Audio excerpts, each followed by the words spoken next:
Good morning. Can you hear me? Good morning. Hello. Morning. Yes, can you hear me? All right.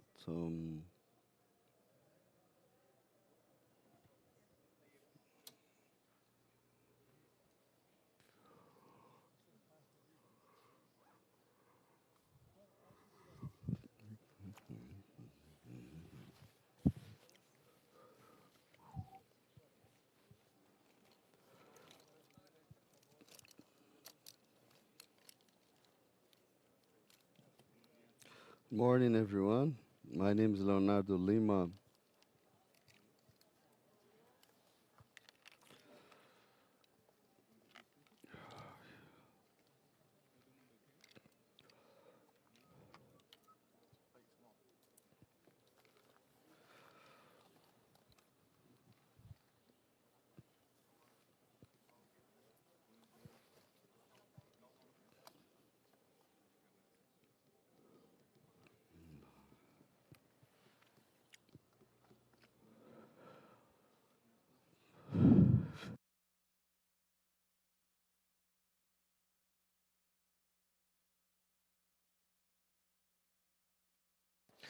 Ladies and gentlemen, those of you who fall in the English, if you can hear me, good morning, please wave. Thank you very much, appreciate it.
Good morning, everyone. I hope you are all right. My name is Leonardo Lima. I'm Executive Director for Finances and Sustainable Investments. I'll be moderating this panel with a very well capacitated people in terms of finances, sustainable finances and sustainable and climate changes, etc. Our panel will be transversal, talking about energy transition, not only energy transition, and renewable energy, but we'll be talking about diversity and social aspects. And now we'll present quickly our three panelists. First, Prime Minister Mr. Jomar.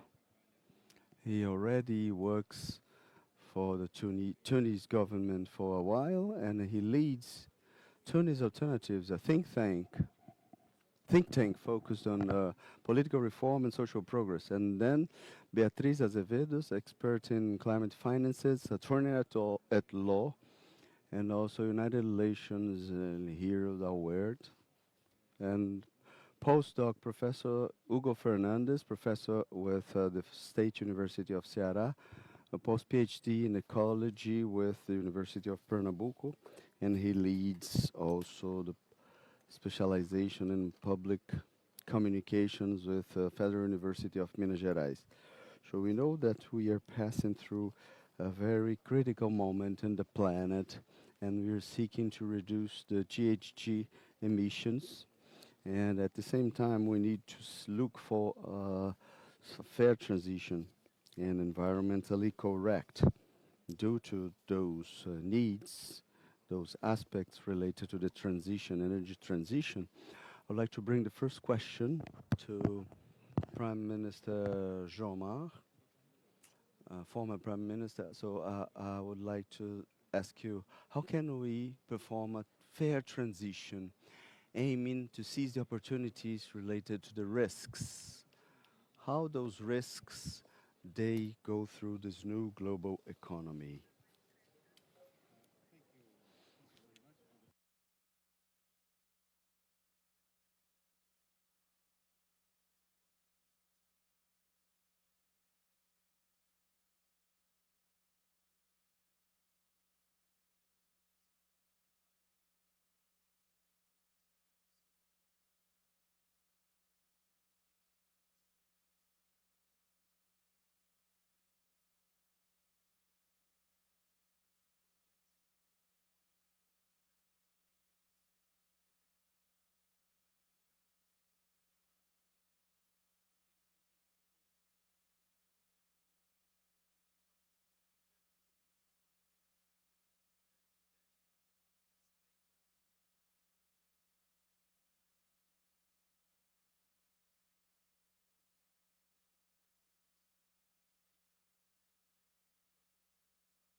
Thank you, Prime Minister Joma. So, and well, keeping up, talking about the energy transition, we're talking about people. We need space to do this, to product energy, talking about onshore and offshore and other plants. And when talking about this transition, we need to consider social aspects. And I would like to pass the floor to Mrs. Beatriz Azevedo. Which are the impacts on the local communities? How do you assess in terms of social risks? Like we are bringing, eliciting lots of risks as much as possible of the energy transition. How do you elicit social risks in traditional communities who passing through energy transition? Well, first of all, good morning, everyone. I would like to thank the event organizers for having invited me and to thank the Madrid's Club, bringing the results of a discussion that we've held last year. So the Madrid's Club has an initiative that is called Leadership for Climate Neutrality. And we've issued a report. And one aspect of this report was fair transition. And we are working with the recommendations generated through this report that has been also a product of a broadened discussion of several international actors. One of the aspects we bring about the impacts is the possibility of the local development. In this sense, fair transition must forecast the mechanisms of capacity building and income transfer for this population. So we understand that energy transition is already ongoing. It will be each day more potentialized. That's extremely necessary. In this scenario, how can we think about the mechanisms of funding, making it possible for those people to have access to profit and to share benefits generated by these energy transition? For example, with the foil of the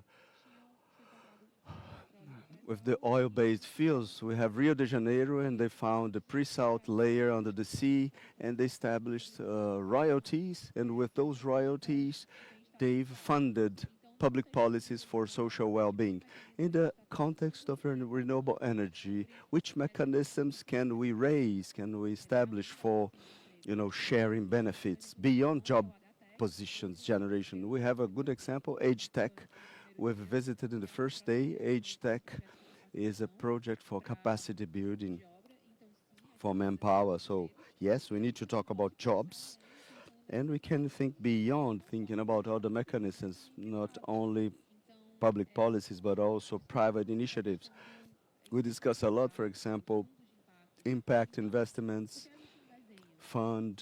new funds, for example, we may design together with companies, funding them for new technologies, for solutions, generating this diversification in the energy matrix. I think it's a broad debate. May have some Q&A and questions to answers, and I think it's a scenario of opportunities. Like Mr. Prime Minister said, we need to assess opportunities together with risks to design the better strategy possible. Thank you. So we've talked about aspects of global transition, financial risks. Beatriz brought an important speech about social aspects, and there's also other relevant aspects talking about a global scale, that is nature itself and biodiversity itself. And with Professor Hugo Fernandez, PhD in this area, I would like to ask him, for us to understand how the synergy goes of this fair transition, not only fair for people, but fair for nature. And I would like you to explain a little bit how those energy transition projects, they bring synergy for nature conservation. Well, thank you for the question, and I would like to thank you for the invitation. And well, it's a very extremely necessary theme. It must be fair, as Beatriz said and Prime Minister said, and it must be fair for biodiversity as well. We have a little paradox here. So we talk about energy transition. We put Brazil as a global leader in the energy transition, but we need to remember that more than 80% of our energy matrix is already clean. When Brazil stands as a leader to so a leader to help the rest of the world and their energy transition. But it brings us challenges as well. For example, in terms of sustainable energy, we have the wind power and the solar power, well, as leaders of this process. For the solar plants, I'm talking about the need of deforestation, sometimes of thousands and thousands of hectares of deforestation in the country that hosts the bigger biodiversity in the world. How to balance those impacts? It's not to hinder or to make progress slower. No, we need to accelerate this progress. Brazil must be the leader of this transition, yes, but we need to establish a quite good balance in terms of suppression areas or deforestation. Technology invested to make those photovoltaic panels to be cost benefit, to have a cost benefit ratio that is each day better, but we need to calculate what we are losing. For example, we need to establish ecological corridors, for example, allowing animals to migrate. Ecological corridors, they have this role of allowing animals to migrate, like highways for animals, but we need to establish a flow for populations. When populations are isolated, we had impacts. When with the corridors, we mitigate this impact. For example, the wind blades, they impact several species of animals threatened of extinction. We have technologies that can forecast and mitigate those impacts. For example, SETEG is a company of which I am a partner. We're investing in automation, identification of animals to mitigate impacts of the wind blades. You know, technology must be by our side. Science must be hand in hand with us. I cannot let alone the fact that we foster the biggest biodiversity in the world, but basically almost all the Brazilian territory, I have a lack of information about that specific biome. What I mean, so I may know how many species I have in the rainforest or Caatinga, but when I implement a specific photovoltaic plant or a wind farm in the Caatinga, that is a semi-arid of the northeastern of Brazil, I don't have local information. So we need to invest public policies for base, for ground studies. We need to create policies to fund this ground science, ground research, to not make companies carry all the burden. And then, when we have the private equity bringing up lots of good things, incentivizing those studies, but what we are doing as private, we are raising data because we lack of data about local impacts. For example, impacts of the blades upon birds. What can I do to mitigate specific impacts on birds? For example, those are the very specific challenges. And to finalize, I cannot let alone the offshores. Biggest challenge with offshores, because we are talking about those problems of lacking of these ground studies in a universe of I have much less information in general, that is the ocean environment. And we have initiatives around the world, mostly in the global north, but in the tropics and the global south, we don't have ground information on the oceans. So we need public policies to foster regulations that must be effective on the mitigation assessment impacts. And then companies, they must act where they are entitled to mitigation of the specific impacts. Thank you very much, Hugo, for your explanations. I've brought here some data from the Climate Policy Initiative about climate. And from last year, that about $7 trillion is being subsidized towards fossil fuels, and only 1.3 trillion is going towards climate financing. And we see this proportion of sevenfold investing in fossil fuels and not for the climate. And due to the impacts that adherence that we need to adapt, due to the impacts of climate change, we have no time to think about how much money has been allocated for fossil fuels and for climate. And we need not only to have an energy transition, but we have to do a financial transition, to have a re-architecture in the globe that was debated in the G20 here in Brazil. And under this financial perspective of this energy sector that is very pollutant, I wanted to ask to the Prime Minister how are these financial subsidies are being allocated to the fossil fuel sector? How could they be redirected, transferred to a program that promotes renewable energy at the global scale? If you could please elaborate on this, Minister.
Thank you very much, Prime Minister. Excellent your explanation because brings to us an understanding with the Multilateral Development Bank that they are asking for more robust safeguards, environmental safeguards to guarantee the large-scale projects. They have environmental, social aspects in them to guarantee efficiency. Well, now going back a little bit to the social aspects of it, Beatriz, I was wanting to ask you, how can we guarantee that these mechanisms, these funds, can bring these environmental safeguards to guarantee the efficiency of social environmental projects to energy transition in which the local communities can be introduced to these projects, not only of a small scale, but large scale as well. Thank you, Leo. I will build on the Prime Minister's answer, if I may, please. Because actually what we need to do is to understand that social development, Mr. Minister, needs to generate profits. So if we have a technology, for instance, solar panel, for a farmer that is going to support him in the agricultural activities, we have to think of this investment and as well as the financial return and leave cost and think on investment, as you said. And by doing so, we need to strengthen the state's capacity because we've spoken here in the panel of risk assessment. Should we not have a government that manage to assess the risk of the undertaking, the undertakings will happen bringing a greater liability for the society. What's the role of the state? To regulate, to assess, and direct the investments the best way possible within the territory, within the arrangements.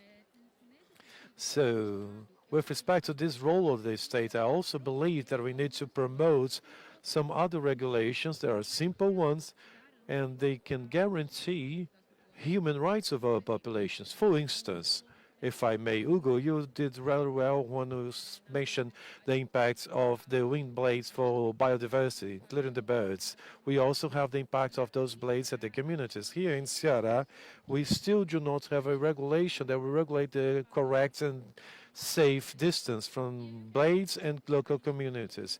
So we understand that the undertakers, entrepreneurs, needs to finance, and the state doesn't have this capacity to finance everything. So the state needs to have the private investment as well, but the private investments as well needs to be informed by the state about the conditions, the rules. Because when the investments come, and our role is that they come and we create attractive conditions for them, the population needs to benefit from it as well, sharing benefits. And another point I'd like to bring to the table is the investments, science, education that Hugo has already presented here, but also in basic research and technology development as well. Because if we do not anticipate mechanisms or technology transfers and others to promote local technologies, this will generate some development to the country, speaking of Brazil, and depending on the imported technology, having to pay the patents and making the process unaffordable. So I believe all these views, they need to be hand-to-hand. We need to guarantee profit into the investments and at the same time order it in a way that will generate benefit to the most of the people, local population, as well as the country science and technology. So I believe a very important topic that was not mentioned in our legal framework about green hydrogen is the technology transfer. This needs to be discussed in our country, Brazil. Thank you. Excellent debate, bringing the social aspects and building on these states and governmental capacities. I just like to have a synergy of financial capacity, resource allocation, and also governmental capacity, speaking about nature and biodiversity, Professor Hugo. So, Hugo, how can we promote these governmental capacities and have them unblock or facilitate streamlined resources that will promote nature's conservation and protection regarding the renewable energy transition? In 3 lines, if I may, please. The first line is about responsibility, accountability for the government. We just finished 2 COPs, one in Colombia and now in Banco about climate. COP16 did not finish their final plenary because there was no quorum. It's going to be now in Rome in February, but it didn't happen because there was some gridlocks about funding.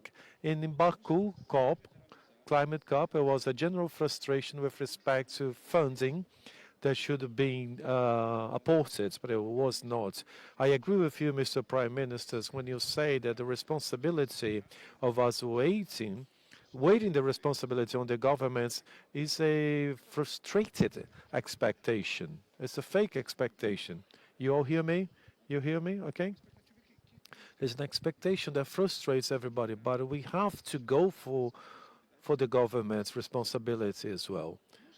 Second point, we need to speak about the private sector and initiative. We have different models of economic progress from the biodiversity conservation and a nature-based solution concept or nature-positive concept. In other words, not only will you grow economically by reducing the impacts, you will grow economically as you increase conservation of biodiversity. We are in a country with the biggest biodiversity in the world. We have natural resources which are extremely valuable. When we say that the Amazon, the way it is standing, generates more value than the forest, we're speaking of two concepts: ecosystemic services, which is the ones that the nature provides us for free, and the Amazon provides to the world, especially in the climate regulation, but not only that, also in the wild resources that can be valued and make our economy to grow. You all have here must have eaten açaí, the Brazilian açaí. Açaí in the 90s, it represented an economy of 50,000 Brazilian reais annually. 50,000 is nothing. And actually, in the 90s, now the açaí supply changes about billions and billions and billions. Thanks to the value of a resource which is ours, we can replicate the açaí history many, many different times. And my third line is, we cannot think about solutions which are not systemic. So it is necessary that these public responsibilities are added into synergy with the private synergies and responsibilities through regulation, yes, state accountability, yes, but also giving economic conditions so that these initiatives can manage to flourish. I'm speaking about credit lines, interest rates control, incentives to make the native positive initiatives actually can work. And I need to finish by saying and speaking about a market that needs to have more investment in Brazil. And as scientists, I can speak about the credits on biodiversity as something that's on stake now. We from CETEG and my lab, we've been investing a lot on it to study what would be the best models of biodiversity credits for each intervention, forests, organic, protecting areas, etc. But we need to be aware of that. The market is developing the protocols, and I believe there is still some distance from science. Science needs to do this with the markets, hand to hand. This is our challenge, I should think. Thank you, Hugo. Thank you very much for wonderful pieces of information to us. Speaking about technology transfer and also this need to allocate funds for transition, climate and energy transition, there is a stakeholder that is very important in Latin America and developing countries, which are the multilateral banks. One of the most important ones is the IDB, International Development Bank, and they are a key stakeholder so that we can promote the social, environmental, and climate development for Latin America and for other regions as well. So on this perspective about the importance of these development banks to promote the local development for the developing banks, Mr. Prime Minister, how can the multilateral banks facilitate, or how are they already facilitating this technology transfer to give the necessary support in the investments for the developing countries, please?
So, Minister, we've been talking about energy transition, but through a new global architecture, and global financial architecture to face all the climate changes. So, those components of the financial market, they are requiring a better positioning standpoint about the guarantees in terms of the environment. And I would like to address the question to Mrs. Beatriz Azevedo. How the private companies implementing those projects, you can bring a local perspective, how they shall and must guarantee those social assurances in terms of environment and social well-being.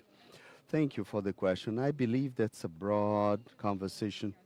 Well, starting with the pricing, negotiation, and technology transfer, because if we are able to make population to develop and to foster social development, that's the best assurance safeguard, social safeguard we may offer. Companies are not there only to exploit. They will relate to the population. They will generate opportunities, innovation, and promoting local technology. Well, and environmental safeguards. I believe we need a good permitting and licensing system, and the local public bodies are reviewing this. We need it must be modernized.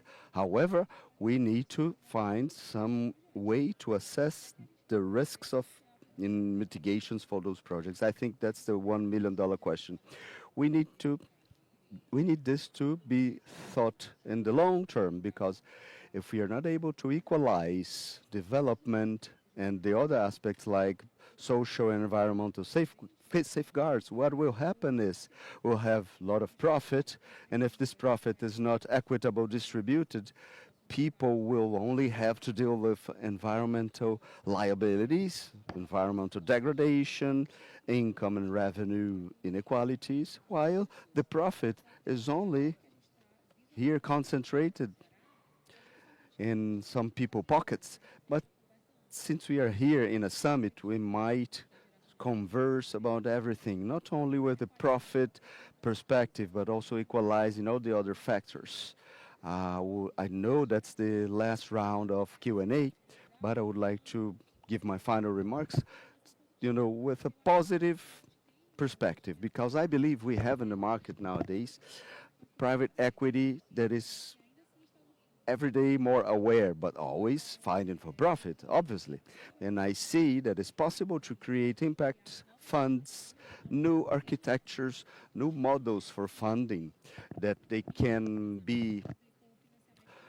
mix private and public money to generate profit, obviously, but understanding that this return on investment will be on the next 20 years. For example, here in Ceará, we have a specific technology of biogas for the sanitation of the local water supply company, and we are fostering this technology and thinking about new technology for water reuse to clean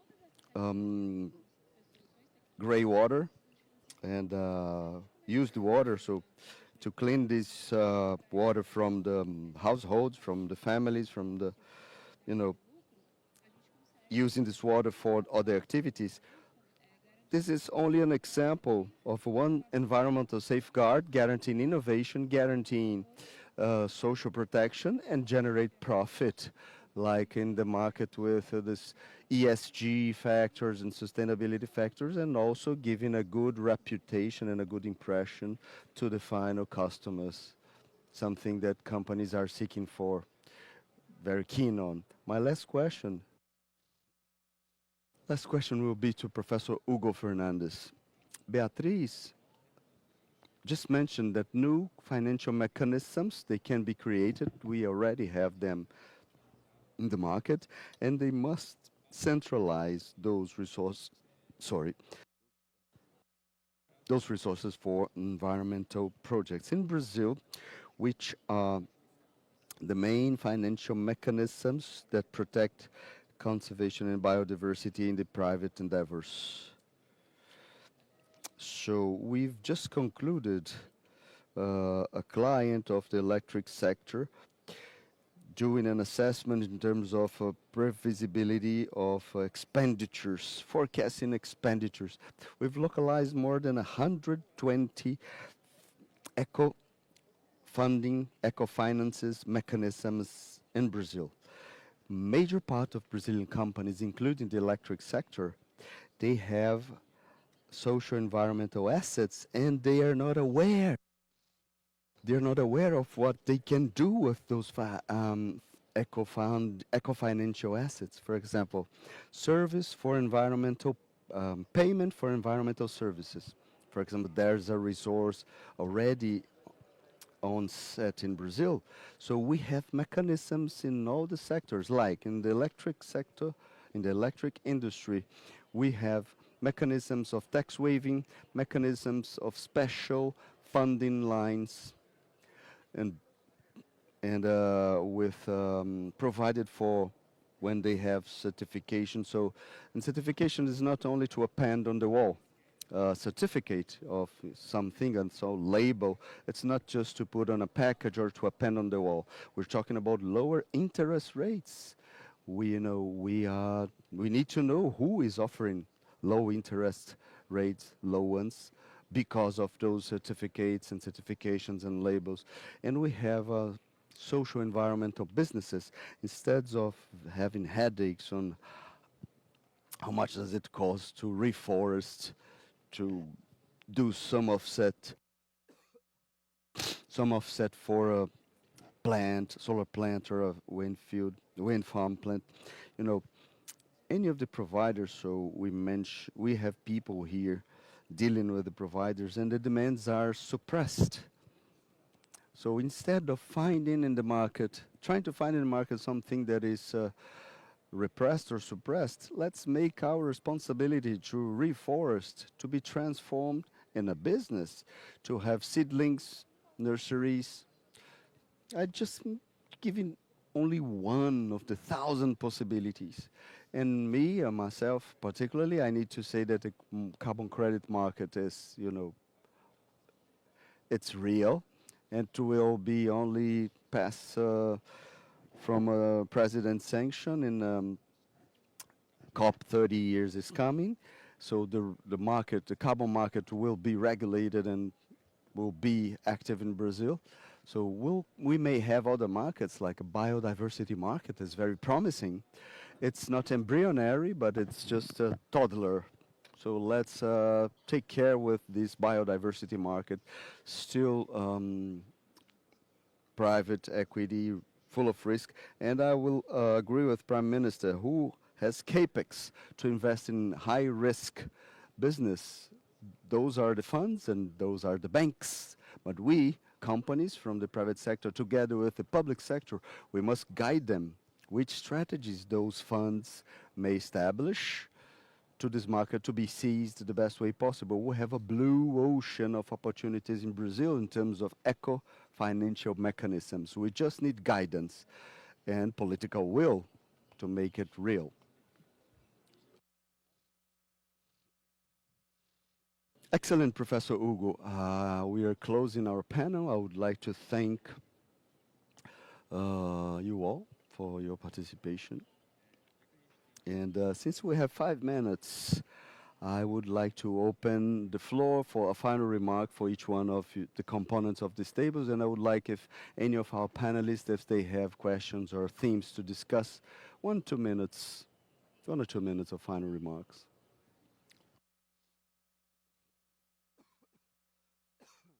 Oh, just 1 minute. Prime Minister Jean-Marc, please. His final remarks, just 1 minute, 1 to 2 minutes.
Thank you, Prime Minister.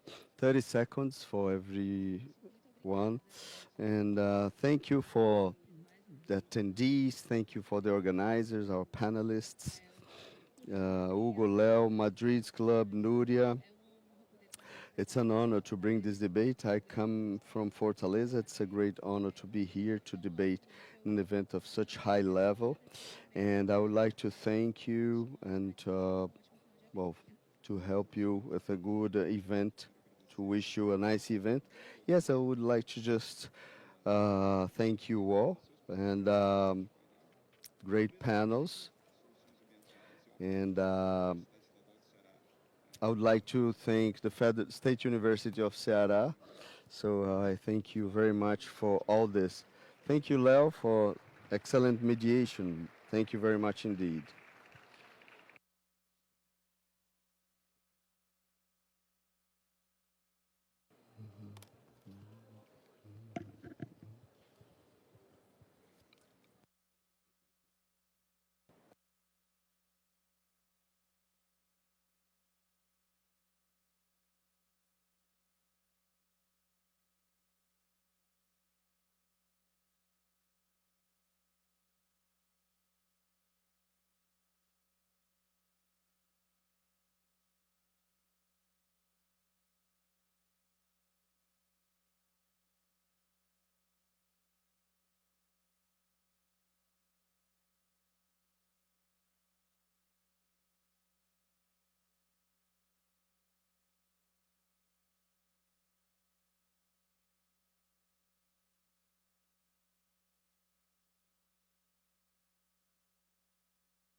So we are starting this panel, then opening a debate about solutions and funding for the energy transition. And at this moment, we are about to discuss all the efforts, all the economic efforts and necessary lines of actions to fund global energy transition. In this panel, we'll be counting on the World Bank, Inter-American Bank for Development, and CAF, that is the Bank for Development for Latin America and Caribbean. So we have the new name here, right? For CAF, CAF, and here we have Carlos Echevarria from BEAD talking about climate changes. Fernando Brandia, that's a senior executive with CAF, and then Carlos Costa, that is a senior economist of the World Bank. I'm moderating here. My name is Célio Fernando. I participate with Astro BFA company for investments of wealth, asset management, and also investment banking of the private area. I will tease you about this because we need to talk about equity and own capital and funding from third parties for having the proper structure for funding and other issues related. And initially, we'll have some specific goals here that are important, and they mention the sources of funding and international options, including investment funds, and like to propose you to bring options of new mechanisms if any of the lecturers here, the panelists here, so the green bonuses that are fundamental for resources and incentives for this transition.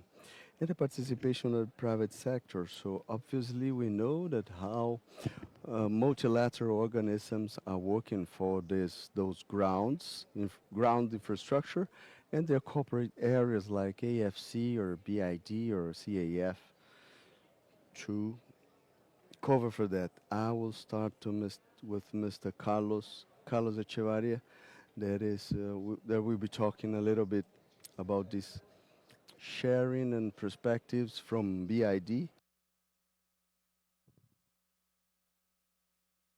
As a key institution for Latin American funding, in some programs talking about energy transition in some countries under development mainly. Following up, I would ask the floor to Fernando Brandia, who will be talking in Spanish. He is a CAF executive and to discuss about the opportunities of development. CAF, CAF, Bank for the Development of Latin America and Caribbean. Aiming projects to reduce emissions, maybe talking about carbon market, and that's just the bill of law passed in the Brazilian National Congress. And Mr. Carlos Costa that will finalize here this first part, explaining about all the programs of the World Bank, what's been done from the global point of view, Latin America, Brazil, and I would like you to give a little bit of just your hints about funding, so loans and funding, for long-term funding for this field, and also respecting the targets, climate targets. We'll have 1 or 2 minutes for an introduction, and then you may express your ideas, and then the close remarks, and we may open for Q&A if we have time.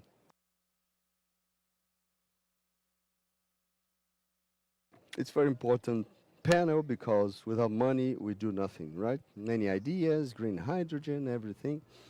We talk about billions of investments, so billions that can really come into liquidity. We know about international liquidity and how economic rationality will open the pathways, to bring the proper fashion all those equity capital. And I would like to pass to Mr. Carlos. Now I cannot miss the joke because bid and bird, and we have two Carlos, bid and bird. So their partnership must be very strong about. Carlos Echevarria, please, the floor is yours. Thank you very much, Mr. Célio. It's a pleasure to be here today with all of you. And as Célio told, my name is Carlos Echevarria. I am the regional specialist with the BID, and I will be talking about a sectoral dialogue and all the operations of BID in Brazil, and I am a coordinator of the CONSUR of the bank, and I would like to start commenting to some of you that are not aware. Not aware of the BID group. We have three institutions: the private, the public branch. We have the responsibility of the institutional dialogue of the operations of the public sector. On the other hand, we have BID Invest. It's the multilateral. It's the private arm for funding, for dialogue with the. And we have BIT Lab, so and Innovation Lab, and innovative projects, and that be scalable and replicable by the private sector.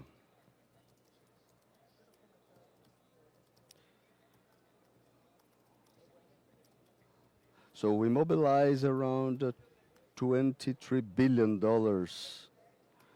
between 2019 and 2023. And in 2023, to give you some numbers, we've mobilized $1.3 billion in clean energy.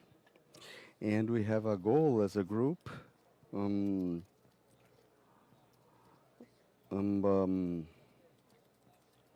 We have Bid Impact Plus. We have until 2030 the goal to increase the capacity of funding until the $112 billion.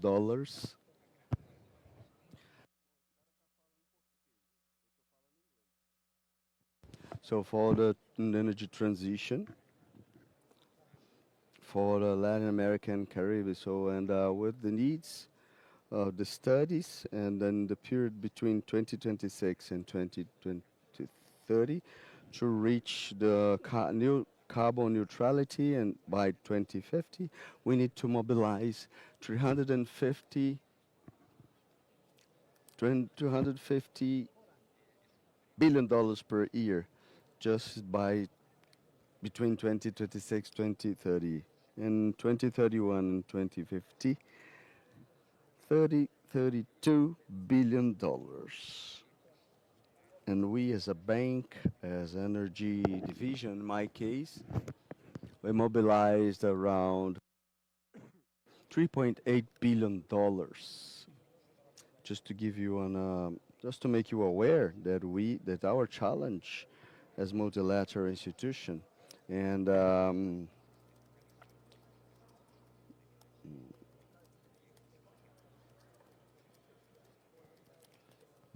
so we support energy transition projects, but mobilize equity, not only funding, but also equity capital. So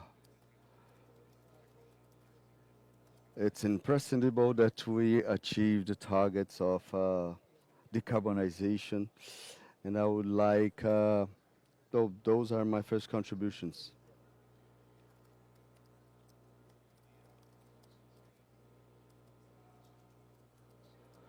So thank you for the invitation.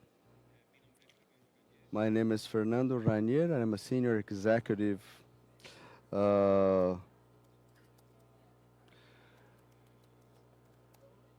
I take care of Latin America and Caribbean. CAF has been proposing a target to 2026 in 40% in a wallet that will be fundamentally green. And what do we call green? Those investment projects that seek for mitigate the impacts of the GHG emissions in general. So this is how can we say, commitment that executive president has committed with, and we are summing up efforts, to reach this objective. CAF is involved in different kinds of projects of energy that seek for reducing the emissions, and we are kind of agnostic. We don't believe, and with it, I can say we can make us involved in a solar plant project, gas, that seeks for generating. So we can be involved in nuclear energy projects as well. So in this sense, we are keen on new technologies and several types of technologies, and we are focused on the requirements of our country. We have more than 19 countries within the region members of CAF, and we are having more and more in the Caribbean region that speaks English. So, and for the transition theme, we have a study that is very interesting from Luisa Palacio in Colombia, where she tries to reach that number. So how much she needs for this transition. So we have figures in this study. There's a study that shows that $20 billion that would be needed by 2030. Another study, and I think I don't recall the name. I don't recall the name of the institution that fostered this study, but and McKinsey, for example, said $700 billion. Well, that's our levels of inversion, and none of the institutions that we represent, we have the proper capacity to arrive close to this, And with that, we need to work a lot. This theme of financial engineer, in the sense that, to sum up and the resources in and out, and for this we need all the institutions, each way in their role, to work together for funding. So, and that's what I would like to say in my first remarks, and let's keep up the good work. I would pass the floor to Carlos Costa, the World Bank. Thank you, Célio. Good morning, everyone. It's a great pleasure to be here in Fortaleza. My name is Carlos Costa. I'm a senior economist with World Bank. I'm leading the operations here in the Pasang complex, and with BNDES and BNB, with projects that has to do with energy transition and decarbonization. Keeping up the same styles from the other Carlos, my colleague Carlos, and we have more than one institution, like we have BEARD, and we have the private arm that is the IFC, the Corporation for National Funding, and Guarantee, it's arm as well. It's a fundamental instrument in the energy transition. We have all the two institutions, one that deals with the countries of low income, etc., and also arbitration. But I would like the three main institutions related to this country, the World Bank, BIRD, YFC, and Assurance and Guarantees Arm or branch. And looking with, so talking about challenges are enormous, and I would have stated this in panels that I'm sharing with my colleague Carlos, and we need cooperation and not competition between the banks, and that famous example that we've had in the microeconomy classes, the prisoner dilemma, it applies here. So the ideal outcome for the country, in this case Brazil, it would be a cooperation between and among multilateral institutions and not only competition. So, but we have space to everyone. I would say that's the great message, an example of cooperation of the colleagues of BID. It's been recently made the investment fund of the climate when our country made up $70 million, $35 million that came to BID, and we've put in Northeastern Bank and 35 millions for the World Bank that has been put in the Pecém complex. At this moment, we are having other conversations, starting to a new round of CIF, and from the World Bank, we also.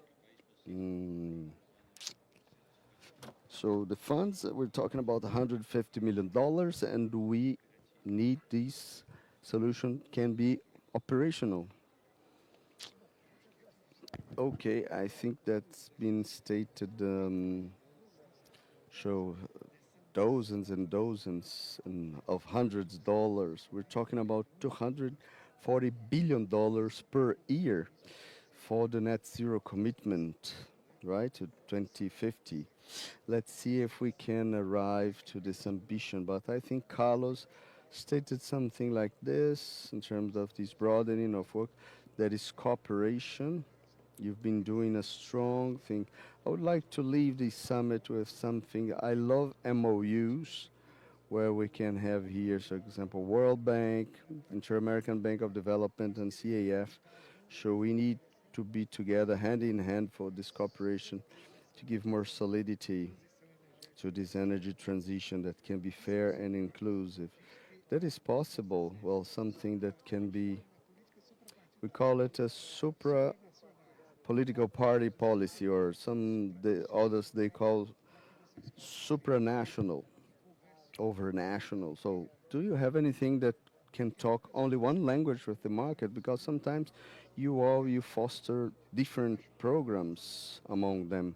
And I think innovation talks to all of this. And we were talking also about financial innovations. We've been talking about digital currency in Brazil and the world, about carbon credits or decarbonization.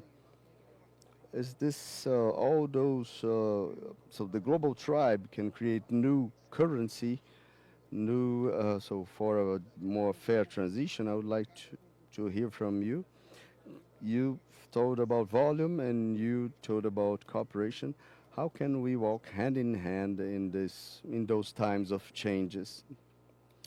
Thank you very much. So what you've commented about, what commented Carlos. I have 18 years working in this development bank, and in the last years we've had a commitment, so more stronger commitment of the administration of our institutions, working collaboratively. I have those memorandums of understanding that you've mentioned.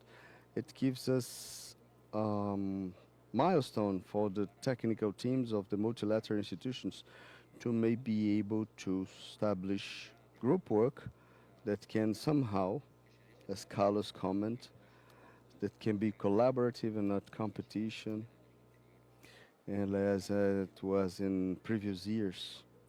So Carlos mentioned the work we are doing together, World Bank and BID, so cooperation and international funding for climate changes, and with the different programs, the investment fund ongoing, for example. And I think that's another one very important, that is collaborative work and the creation of this trust between teams, and working together, and to have more, to seize better the groups participation, working together with better effectiveness and with a national organism. So I started my professional life talking about these climate changes in 2004, because I've structured and so it constitutes in Spain a fund of 100 million euros. And I realized, so between 2004 and 2012, we've created another one. We have several innovative instruments to develop to foster economic resources, and we need to have in which conditions we do have and what are the hinders for those kind of financial support. Uh, uh, a series of taxonomies, methodologies, and all red tape, and it kills the carbon market that moment. We need to learn with the lessons we've had to miss the mistakes from the past and to be effective leveraging resources that we need today. From our side, we've been working in innovative financial instruments, like in case of the Brazil, EcoInvest. We are developing with the Ministry of Finance that is an instrument of assurance, of stability, and the kind of exchange somehow to mitigate the costs of the external funding in dollars that may arrive to Brazil. I think instruments of guarantee or instruments that cannot compromise the capital.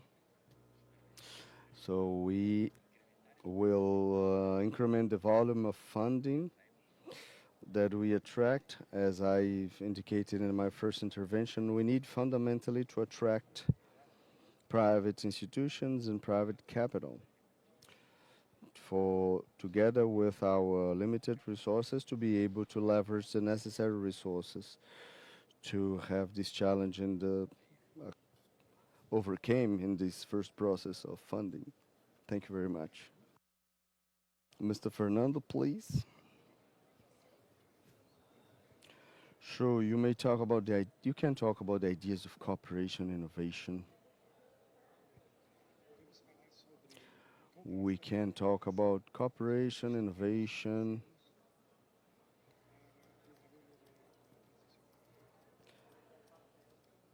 For the development of energy transition. Talk about some mechanisms in terms of funding. Well,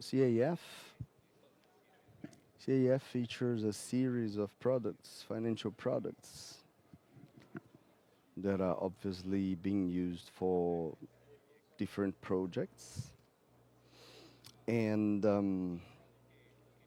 let me say that we've been talking with several institutions, multilateral ones, for us to be able to deal with this, to increase. We've been talking to those institutions on how to catalyze and to increase the number of resources. So World Bank, etc., to leverage this multilateral thing.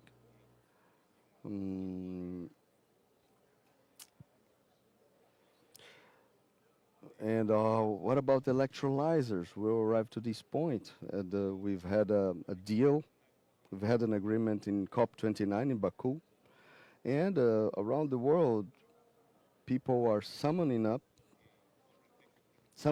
up, to participate with new mechanisms. For example, carbon credits and biodiversity credits are very nice. We are trying to standardize all the criteria for the emission of carbon credit bonuses, and we seek to make cheaper the costs to issue those bonuses in the different countries. So the idea is to have in our countries similar criterion to be able to give those bonuses in every and each one of our partners. And talking about bonuses, CAF will be issuing some thematic bonuses, and those bonuses, so we have something that we are not talking about too much. Many transitions, they has to do not only with the announcements that we want to have a reduction in a certain rate of some emission, but no, we are looking to details. For example, where this emission is being mitigated, when, which levels are acceptable or not, and then it goes a great part of the discussion. So in this theme about the thematic bonuses that I, talk to you when we have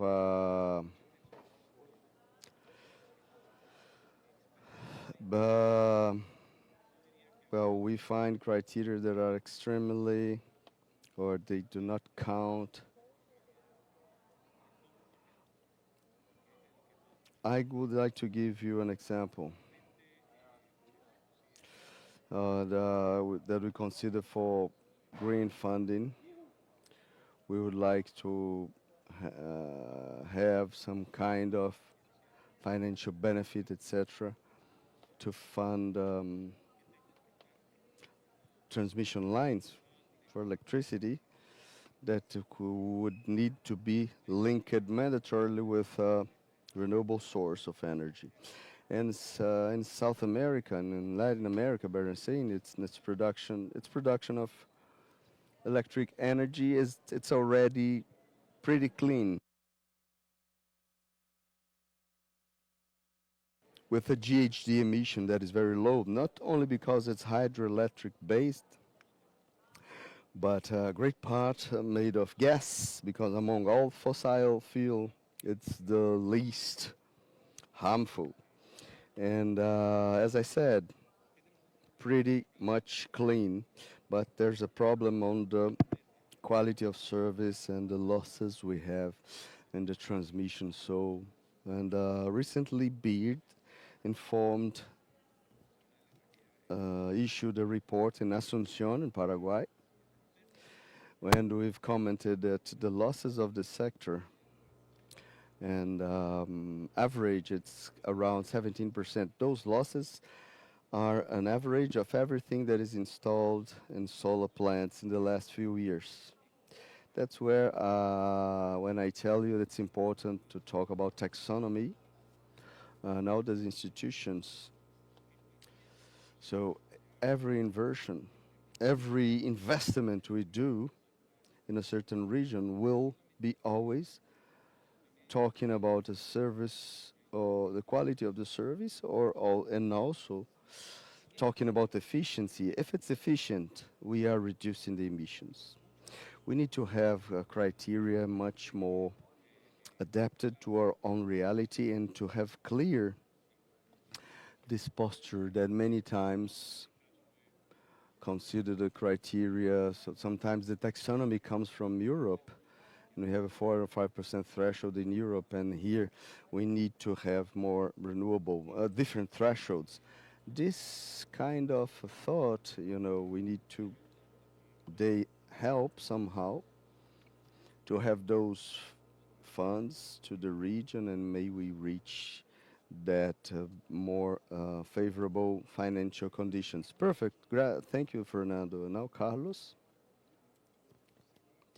Now you need to consolidate everything about those ideas. We've seen the ideas, the assurances, for example, the currency assurances. And I would like to think about a new currency for the energy transition, and to have some guarantee and carbon that we're working a lot. You, Carlos, talked a little bit about it. And obviously we have that so-called green bonuses, but not only green funding, everything cooperating with the whole international system. May we be able in this summit to have something out of the box, that is something out of the conventional. Which kind of money I should have for the transition, which kind of innovation I may have, and the advancements in the first year about science and technology to arrive this innovation, and may it be sustainable. And Carlos, the floor is yours. So let's see how we address the world's problems. Thank you, Célio. So we have already signed the MOU between the presidents of IDB, World Bank. So we already have the idea that we have the duty to cooperate. So at least with respect to the senior officers of our institution, it's already been decided. So now We have to now make things happening in our institutions. So going back to the collaterals, the role of the collaterals basically is that a multilateral bank will bring a collateral guarantee to a private bank, and this bank will be able to lend the money to the private sector. So you do not need sovereign guarantees, so you have the optimum financial conditions for the investors. What Fernando said, the endemic bad of Latin America is not to have the case of Uruguay, for instance, that you have the highest per capita GDP, you have loss of 17%, and their loss are more than Ceará, when the per capita Ceará is clearly lower than Uruguay. This is a problem that unfortunately is not being approached correctly by the sector. Normally the laws are approached by the offer, and by then complicating the steal of energy, the energy theft, to put in the works, but it's not been approached the incentives from the demand side, with exception made to some experiences in Bogota, where you have the link between the company and the financial sector. This would allow the low-income population to be a good consumer of electricity. In Bogota, we did the due diligence there, and I noticed there's 4 or 5% of the company's income was not electricity or credit costs, and credit costs to the low-income population. So in Colombia, they call extracts 1, 2. This is number 3. Is the part of population that are struggling to not fall into the most vulnerable population. So with this, the utility puts some incentive to the population to be a good consumer of electricity. Thinking out of the box regarding loss implies into only looking at the loss from the offered, but it has to go towards demand side. But going back to our issue of today, funding, transition, cooperation, normally we like to cooperate as long as we lead. This is easy. If I'm leading, it's easy. I like it, but the challenge is to cooperate when we don't lead.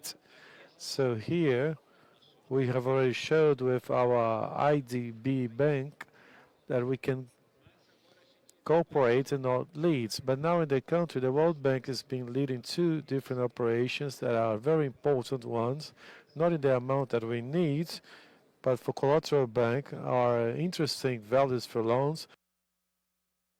$1 billion BNDES and 500 million with Northeastern Bank, and this umbrella of $1.5 billion for energy transition is the highest operation ever for the World Bank. This is the first step to open the door to other cousins from the multilateral banks.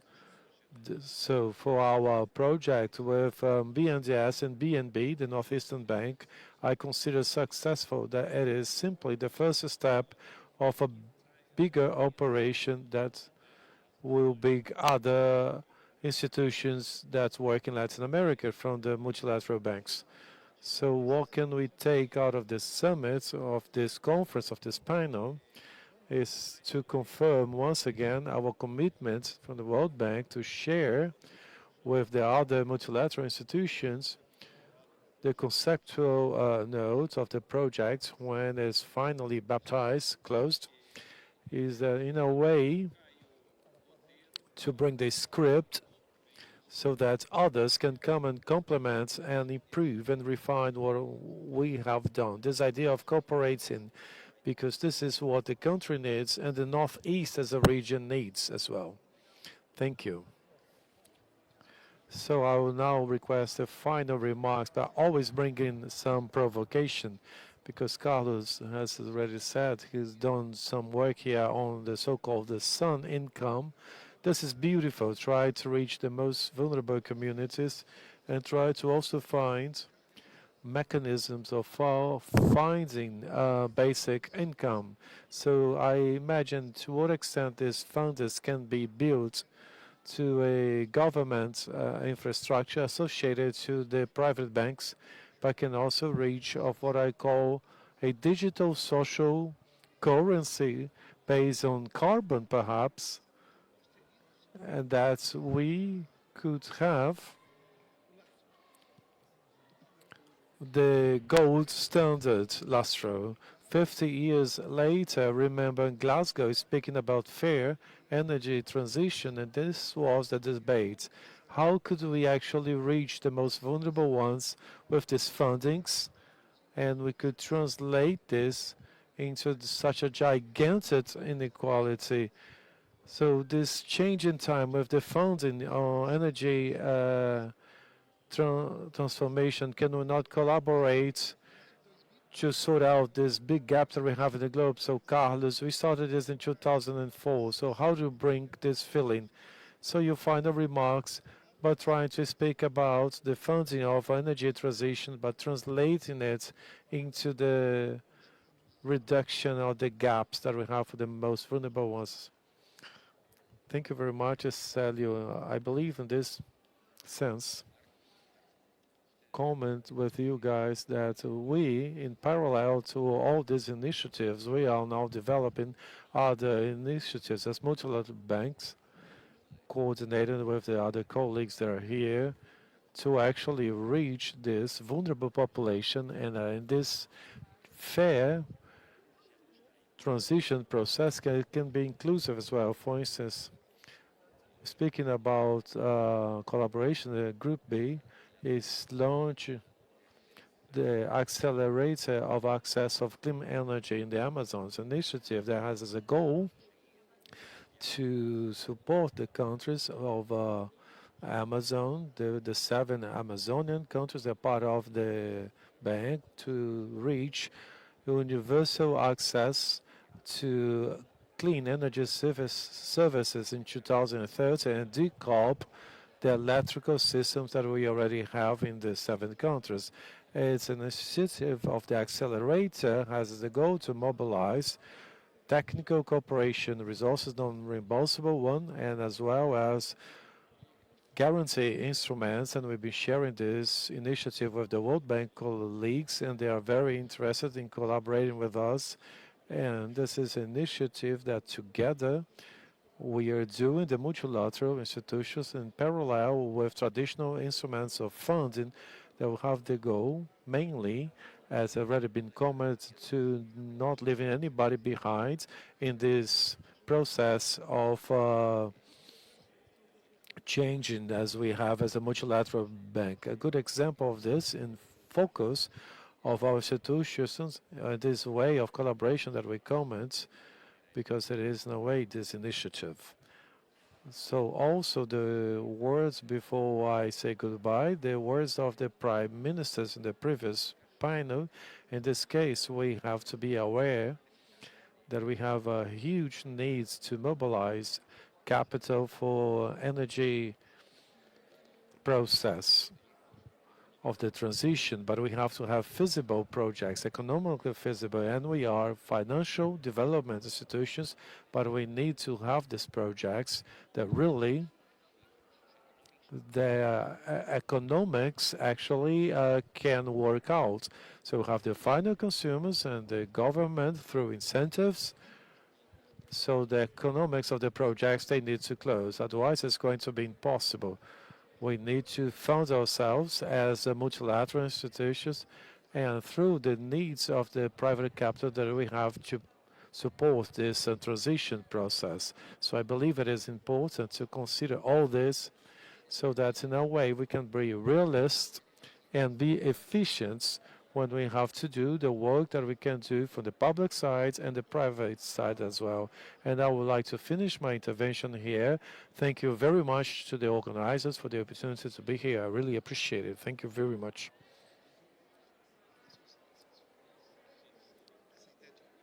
So Fernando, this idea of inclusion is very important.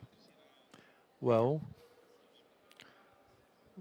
I would like to take Carlos' words and emphasize how important it is for the projects have to be sustainable projects.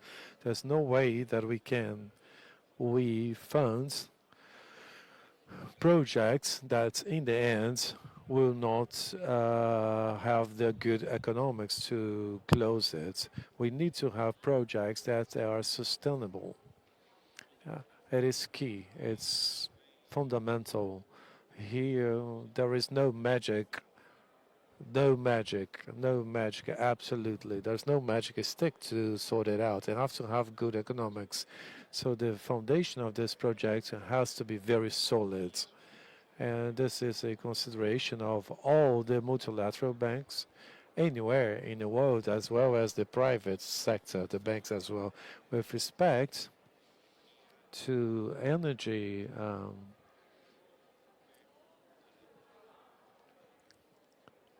and approaching the most vulnerable population. I would like to share with you one very interesting case because it's a little bit out of what we've been talking here in the last 2 days. We founded what would be the last means of distribution of gas in Lima. This last mile of gas will reach the most vulnerable population in the city of Lima. And what will happen, there's going to replace their wood chickens and use gas kitchen. And they will have an impact in the health of the children and the women, because those are the ones who are more at home. They're going to have more energy, and they'll have cleaner energy and a better health, definitely. But as we said, we covered this and given the possibilities of energy. And if if we give them the means to a vulnerable population through gas, so they can improve their conditions, their life conditions, all right, fantastic, we will support it. We also try to support the remote populations as well, using solar technology, for instance, and a combination as well, as we've been working in the south of Argentina, a combination between machineries, fossil fuel with wind as well. So there is not one solution that would be totally renewable in this case. And the region has some countries that will have overcome. Some Latin America, that's 97% of the services. There are countries, for instance, in Panama, that will have a relatively good quality of services and a good, say, the people in the population do have services. However, the indigenous populations will have very little service. Only 30% are with services. So there are some topics that we have to sort out. Not always, for instance, in the case of the indigenous populations in Panama or in the north of Colombia, not always the solutions is a technological solution or some of financial resources. Sometimes the solution actually goes towards a different way, like a sociological, anthropological work of getting to know really well this reality. In Colombia, for instance, the north of Colombia, in Guajira, we have a very serious topic. In Colombia, they have done a huge effort for the development of wind farms in Guajira. However, the demands of the communities that they have there, they were not able to sort them out. So sometimes we believe that we forget of an important aspect in our transitions, is the social license. And I believe that we have to work more in these spaces of the communities and understand what the realities and what the demands are in the communities, because many times these communities will be in a transmission line area and they will want to improve their life conditions, and then we have to sort it out. And I'd like to finish here and thank you very much for the invitation to be here. Carlos, your final remarks, so we can think about this inclusion idea. Innovation, you have worked strongly here with the so-called Sun Income project, but what about globally? Funding for the transition and inclusion. Excellent question, because we're speaking about two different worlds, different ones, but however, completely together. Going towards the micro part, I agree that we have to approach it, not necessarily by the multilateral bank, but eventually leave fiscal space so that the spaces can do the right engagement with the most vulnerable population. Why am I saying so? Because as my colleagues have said, the processes, they have to go over the economics, and not always for this kind of project. It's a challenge for us to have rates that with a good positive VPL in these projects. But I agree that we have to approach it, and I always prefer, when speaking about vulnerable population, look for spaces for more electrification of the end users. As an example, how much is the square meter of a social house? One cylinder of LGP is 1 square meter. So eventually it's better to subsidize an electric furnace rather than bringing space to a cylinder of LPG that has these environmental issues that many times you need to import LPG. And if a region has a huge green content in the electric matrix, so what makes sense would be to electrify the end users and leave the LPG for greater consumption occasions. However, with respect to funds in the big operations, I have already brought my message. We need to cooperate. We are now funding projects which are billionaire ones. So what the bank can do is bring some support. Every grain of support and help will have to bring 4 grains from the private sector. Each dollar put by the multilateral banks in projects should imply $4 from the private sector. This is the counts that we have to put in the projects. A leverage of 1 to 4 as minimum standards. Therefore, for instance, here in Pecém, we have in a project of 130 million. The minimum that we expect from the private sector for infrastructure shared is some extra $400 million, which is the investment that is needed in Pecém in order to export the first molecule of ammonia for the European countries. Not only 170 million the infrastructure project in Pecém, we still need $400 million for this project to be feasible. This rule of 1 to 4 is in this size. Going back to our projects with BNDES and BNB with respect of DCOP and energy transition, as it is the open door to IDB, COF, European Bank, KfW, we have to triple the World Bank loan. So we need 1.5 from IDB, 500 from COF, 500 for KfW for us to start speaking seriously about this issue. And the private sector needs to bring in 4-fold. So in order to start taking the projects out of paper.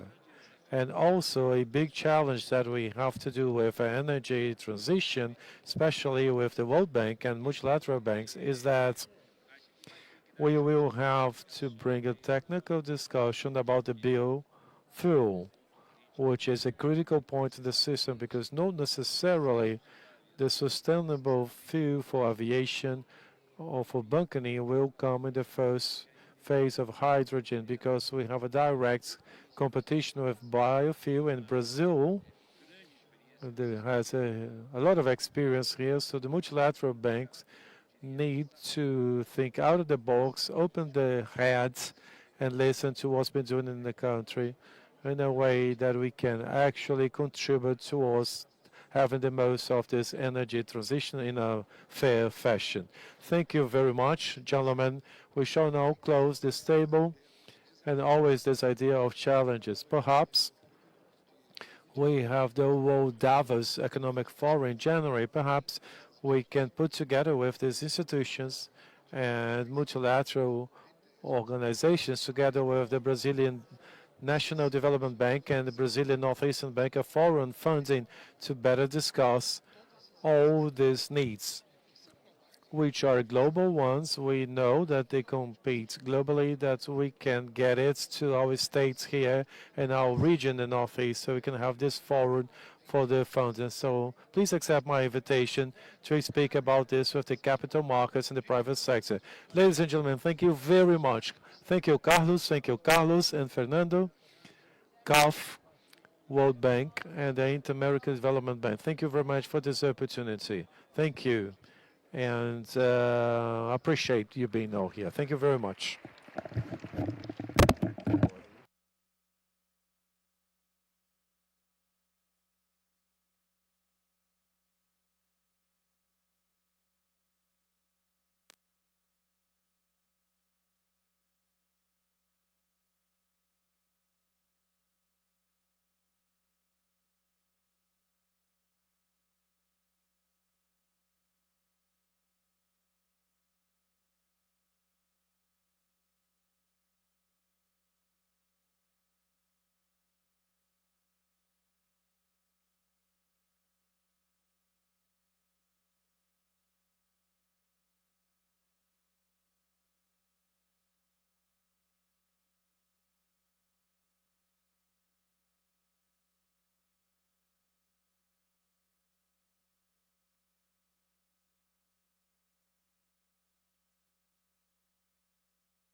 Good morning again, everyone. I would like to invite you all from the audience to concentrate here. We are having the opportunity to talk a little bit about green hydrogen with one specialist. She's an American, so this would be a video presentation she recorded to us, and I will give you some general overview about the United States in this green hydrogen era. Our lecturer is Dr. Sunita Saitiapa.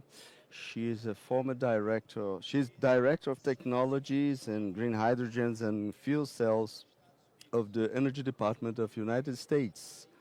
And nowadays she will give a detailed vision about green hydrogen advancements and its potential to transform the energy industry. And besides presenting the policies to the United States to support this technology, and have a nice video.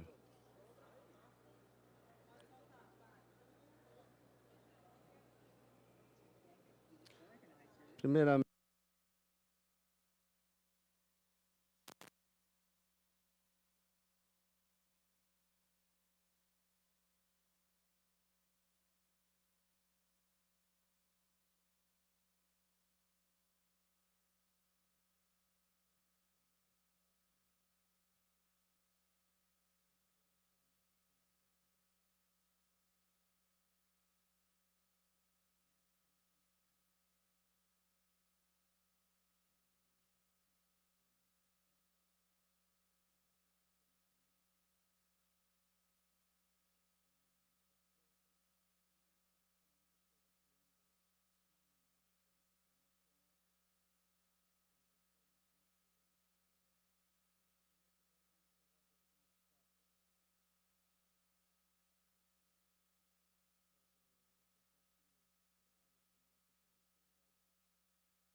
Hello, my name is Ricardo Couto. I'm a manager of new businesses for Qair Brazil. I recommend channel 48. Channel 48 is for Portuguese. Portuguese 48, right? We are all speaking in Portuguese here, so channel 48 for those who are speaking in Portuguese. Well, I'm the manager of the new business of Qair Brazil. This management, we have the Qair, so where all the projects they are born. We have 13 gigabytes in decentralized generation, GD, offshore, onshore, hydrogen, cells. I'm responsible for the environmental area of the company and also regulation area, and I'm here for 20 years in this energy sector. This panel, so that we are fostering today, the theme is renewable sources as protagonists of the new era.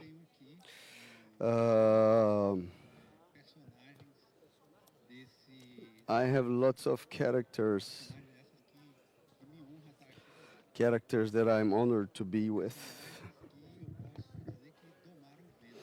People that have, they have harnessed the wind,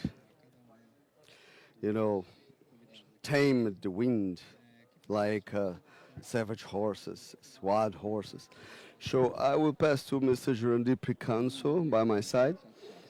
Okay, so that is my pleasure to participate in this event with such a crowd. And the theme is a theme that made part of my life during many, many years. So one of my first studies regarding renewable energies, they come from 1976. So I have had the opportunity to follow up all the evolution, and we are experiencing this, and then show Lauro Fiuza, one of the pioneers. So Everaldo Feitosa, for example, he's one of the first pioneers. No, he deserves a lot of recognition. So I took knowledge of what Everaldo was doing, and it made me,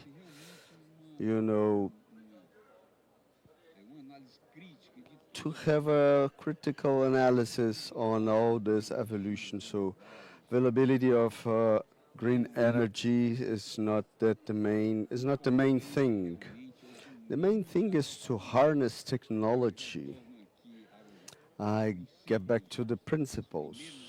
The first experiences I've seen, and I've been in California, that has been a pioneer that fostered the development of the wind power energy.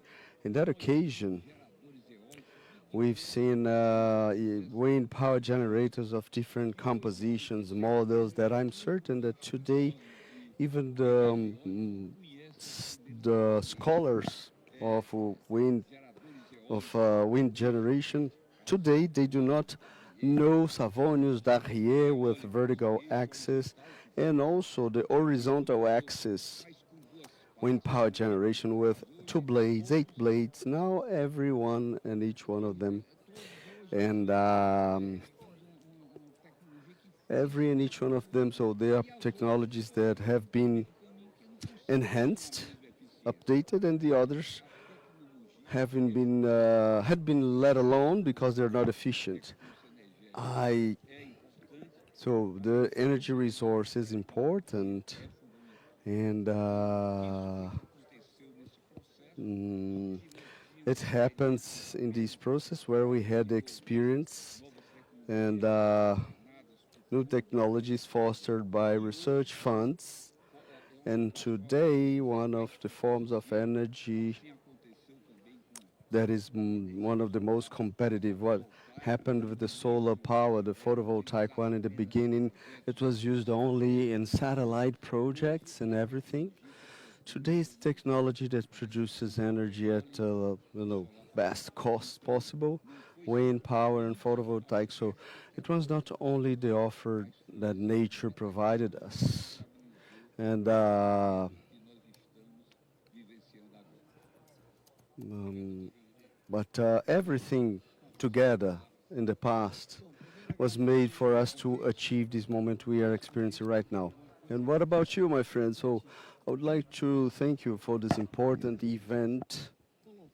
I need to state, that what we've done and the current moment, I think the wind, harnessing the wind that Mr. Feitosa alerted to the possibility of harness this richness in Brazil, mainly in the northeastern region of Brazil.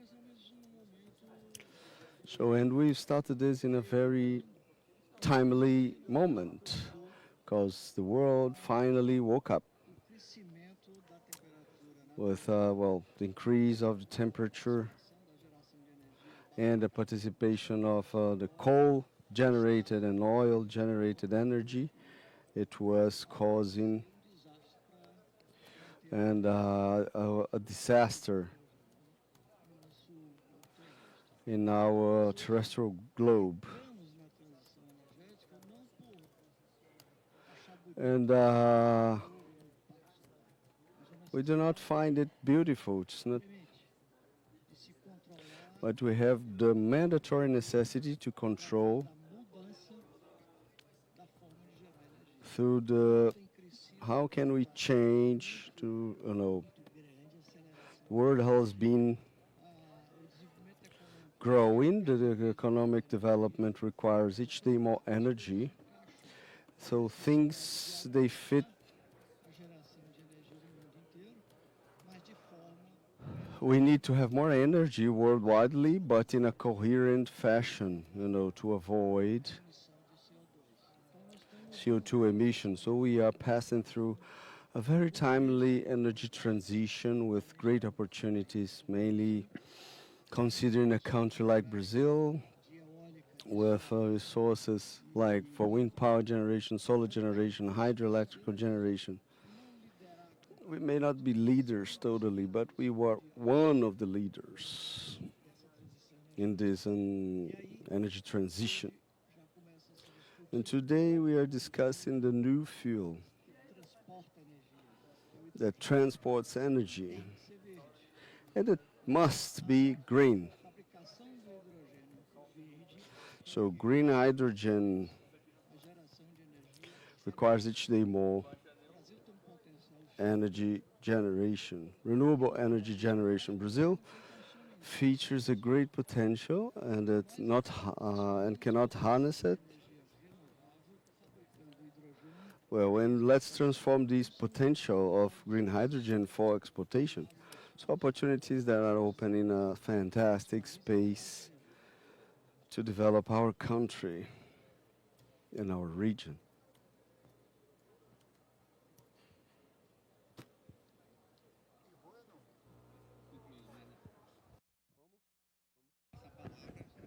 Now I'll pass the floor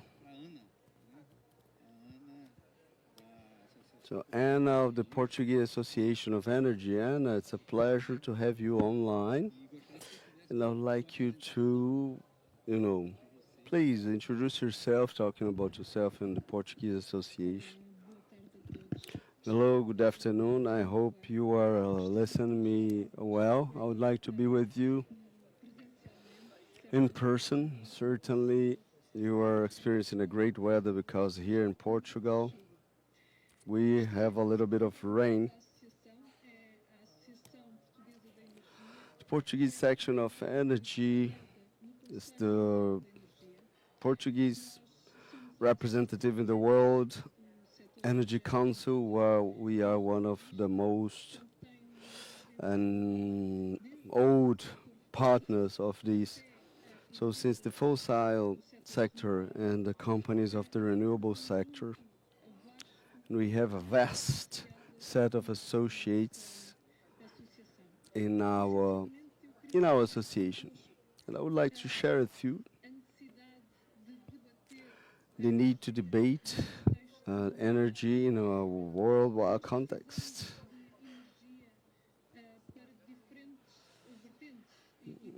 So we need to, and we've been following up this initial stage. From the initial stage, in the beginning we had to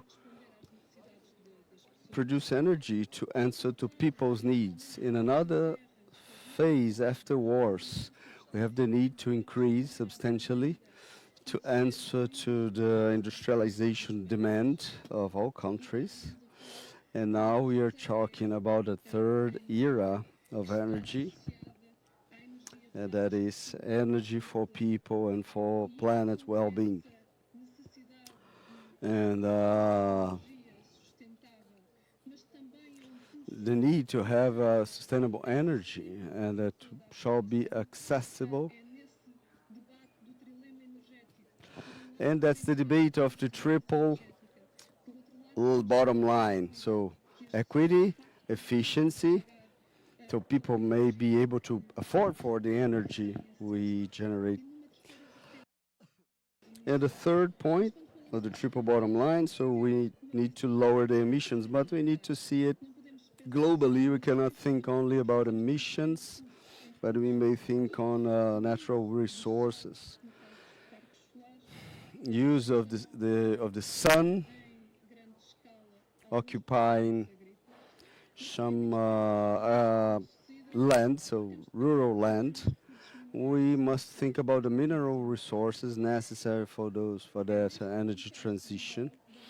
In this global context, we need to assess three fundamental factors, and also safety, equity, and sustainability. We need to equilibrate the three aspects of this balance. Now, Mr. Everaldo Feitosa, please introduce yourself to the public.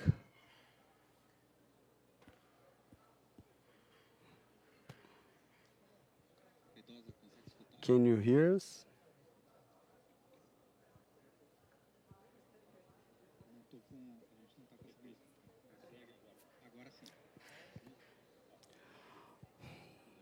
Thank you. It's a great pleasure to be here. It's a great pleasure to be present with you virtually with the great friends, Jurandir Picanso, Lauro Fiuza. Thank you for Jurandir words, but he's guilty for, so 2 decades ago, he's guilty for having challenged me, for the first measurement of wind in a place close to Fortaleza called Cofeco. It's a beach, metropolitan beach. It's important to mention in that occasion, 25 years ago, and wind powered, it was just beginning, as Mr. Picanso said, 2, 3 blades, and so vertical axis, turbine. And I remember, so it's clockwise or counterclockwise? Well, the clockwise for the 3 blades wind power generators has been defined for a woman scientist. She's been sit by the terrace, and husband asked, so which side would you like to be the blades to rotate? And Vestas would fabricate tanks, fiber for agriculture, so and other utensils for agriculture. So it's important to see this in this context of this technological evolution. That's fundamental. Now, talking about the current days, technological problem is totally from Brazilian side, and participation and penetration of eolic and wind and solar, penetration in the northeastern region of Brazil, 60 million people, and in great part of the year, this is generated by our energy. The northeastern region, rephrasing, is the region that fostered the greatest penetration of wind and etc. A region with 60 million people.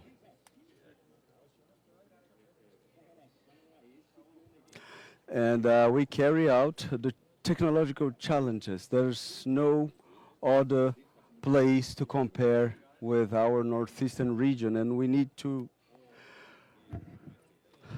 build new data. We need to see with the research centers and ministries, because we are pioneering, and at the same time it brings a competitive advantage that is very important. So when we look to the planet, you know, we see south of Australia and Adelaide with a proposition of generating 67% of wind and solar. This is the greatest region of the planet where we can do this. And we need to keep up the wind and solar, and with all those challenges, this is a very important point. And but I wouldn't like to touch this point. This pioneerism, the competitive advantage of Brazil must be linked with international geopolitics. So it's important to see what Europe and other great world leaders like United States and China. I will let this to the second part of my speech, but we have two things, main things: the technological challenge and the international scenario. Yes, great, Mr. Feitosa. You've created a bridge to the next questions that I will tell you. And everything so has to do with, you said, so potential, knowledge, pioneerism. So in this sense, we have some invitees for this panel. So we have these people that are pioneer, and well, when the globalized version, so we're experiencing a crucial moment in the humankind. The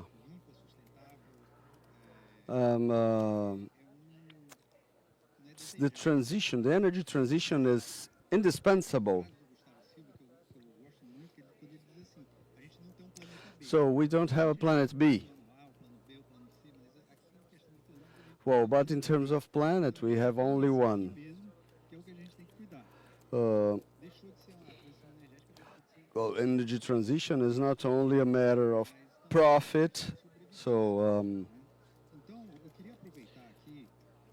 and I would like to address the first question to Mr. Lauro. So talking about pioneerism, Lauro, you as a pioneer developing a renewable energy project with SERVITEC,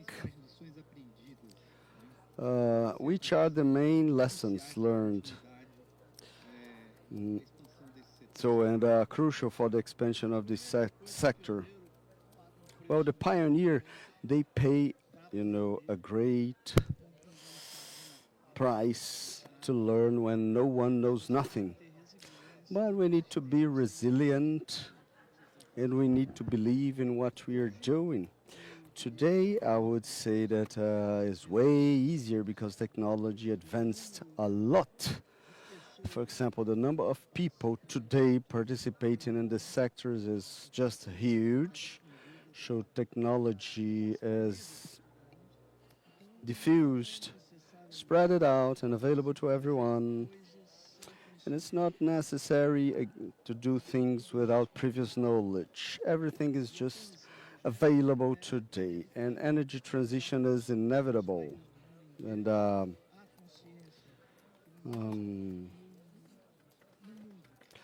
so we have the awareness that we need to stop generating with oil-based feel and using the nature doing solar and wind power in a sustainable fashion. I don't see lack of knowledge anymore. We have universities of courses of, you know, courses for renewable energy, bachelor degrees in renewable energy, for example. So the costs of fabrication of a solar panel lowered 97%. It's unbelievable. This is technology. And many things will happen already. The wind power has not evolved that quick. And I'm I've started with wind power, and I see clearly it's much more easy to generate energy with solar panels than to have a wind farm. It's cheaper. In Brazil, features, letting alone the Amazon, and that is a giant area, we can have, solar panels. So to give you an idea, the state that features the most, and so Minas, for example, after Northeast, and close to the close to the consumption, but the difference of doing in Ceará or Rio Grande do Sul, in south of Brazil, in terms of solar is minimal, but in terms of wind power, the differences are brutal. I see evolution with a great enthusiasm. And as we talked before, we can export renewable energy through green hydrogen. So green hydrogen can transport electrons. That's fantastic. So thank you, Mr. Lauro. Before addressing a question to Dr. Jurandir, I will try to get from your memories what you were doing 20 years ago. If you were thinking about sustainability, about renewable energies or something like that. And I respect you very much for your backgrounds, And this panel, you are such great lecturers, and you're sharing your backgrounds with us. So Dr. Jurandir, taking advantage of that, and looking to the past and doing some parallels with the current days, which were the main initiatives that fostered, renewable energy growth in Brazil, etc., and brought us where we are today? Well, I am an engineer from, old school the engineer, if you allow me to say. And by that time, we had the slightest concern about sustainability. We just needed to make a bridge if it featured, no concern with animals, with biome and vegetation, etc. This notion of sustainability, I've learned many, many years later. It started, I think, with Rio 1992. You remember that event? So when we had that new care and the concerns with the environment, etc., with the social impacts, and bringing to the present, and also getting it to the future, we've had great evolution, giant evolution. So if we develop projects, for example, of photovoltaic and solar and wind power projects, we are not doing more projects because of the costs. That's why we need to foster development, and we have a new factor that is sustainability, the need to decarbonize the planet, and that cost, that is an advantage competition factor. It will sum up to, dealing with the solar and photovoltaic with the greatest potential, they will sum up as being the solution to decarbonization. Decarbonization passes through energy transition, and energy transition has its fundamental focus, renewable energy, and so we have also, besides renewable energy, decarbonization comes first. So energy deficit. We give a little attention to efficiency, and before producing renewable energy, we need to seek for producing, consuming less energy during the production. You got me? Because even renewable energy, it features environmental impact, social ones, that during its execution shall be minimized. And today, unfortunately, we have an awareness about it. All the entrepreneurs developing their projects in the northeastern region of Brazil, projects for solar and wind power, etc., all of them, they take care on minimizing environmental impacts beforehand, before even designing the project. So care with local communities, and this, it's been a gain that we've had during time. It's been a great evolution. But now we have the future challenges.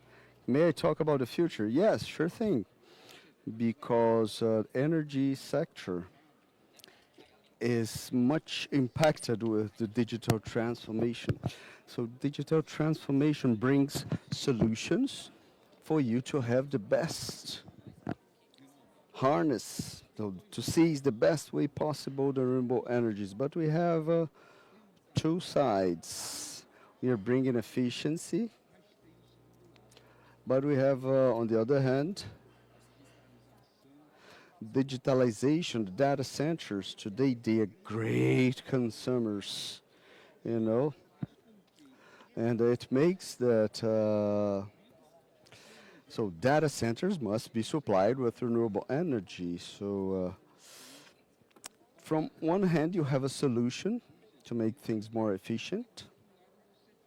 On the other hand, you need to address the supply. So with data center supply with this energy. And this thing about data centers, and they participate with 1%. And 4%, and it will grow. So they create similar impacts as the green hydrogen production. Ricardo, I think that's our greatest concern, because I've followed it up, planning, development of the electric system, and it used to happen, and just that's what we've called vegetative growth. And in some specific or punctual industry of aluminum or steel milling, and the impact of those great charges will change things totally. The projects for Port of Pecém, they consume much more than the whole state of Ceará together. While this system has been developed during decades, we will to give short-term solutions to deal with the new impacts of the electric charge, and the systems are not evolving with a compatible thing. So like so for example, for a data center, so to follow up the growth of those charges, for the expansion, because transmission lines are difficult to build in a short term due to all the impacts during the planning and implementation projects.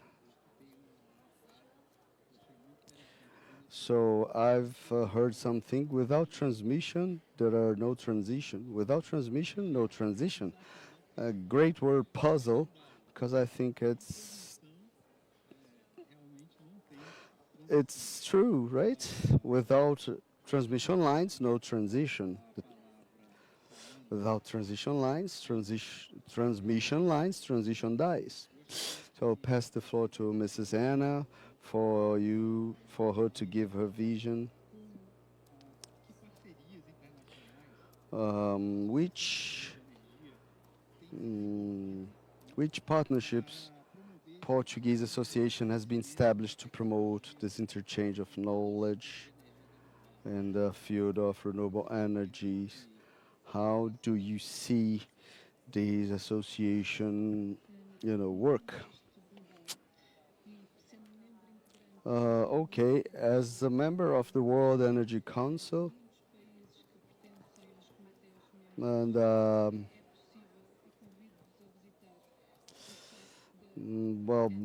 I invite you to visit the website of Energy Council when you can assess the numbers I've showed you previously.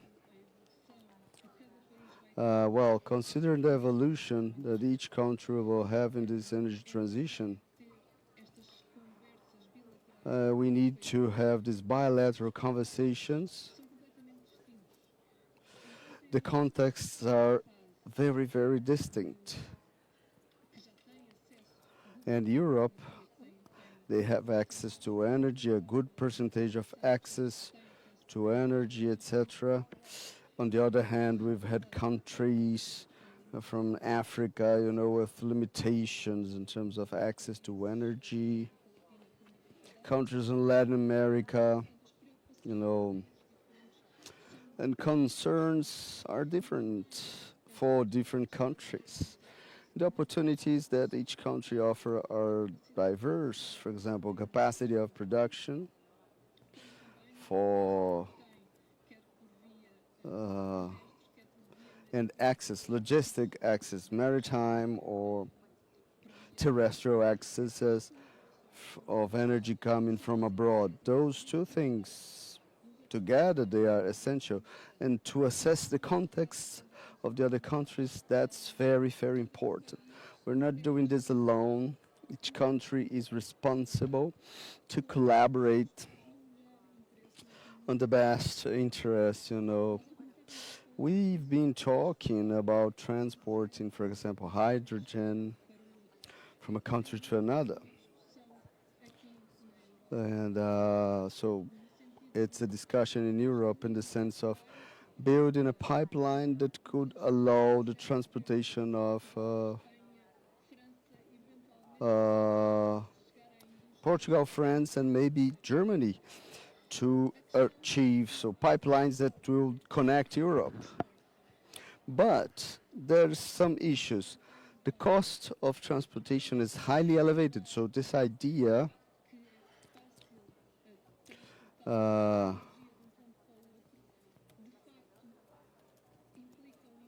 so it needs initial infrastructure investment, but also effective cost of the operation, of the implementation of the infrastructure. In this sense, Portugal and production, and it starts to integrate the value chain in the sense of decarbonize national industry. So we have another core issue here in the country itself. The way infrastructures they develop is different. We have zones in the country that we have also terrain available. So to implement solar panels and wind turbines, but those zones, they feature lower people density, but less infrastructure. And we have less infrastructure with gas networks, we need global investments for electricity and for gas. We've launched an auction, so call for bidding for green hydrogen and biomethane. and a network for natural gas. And with this, to decarbonize a part of the consumptions, the domestic consumptions. And well,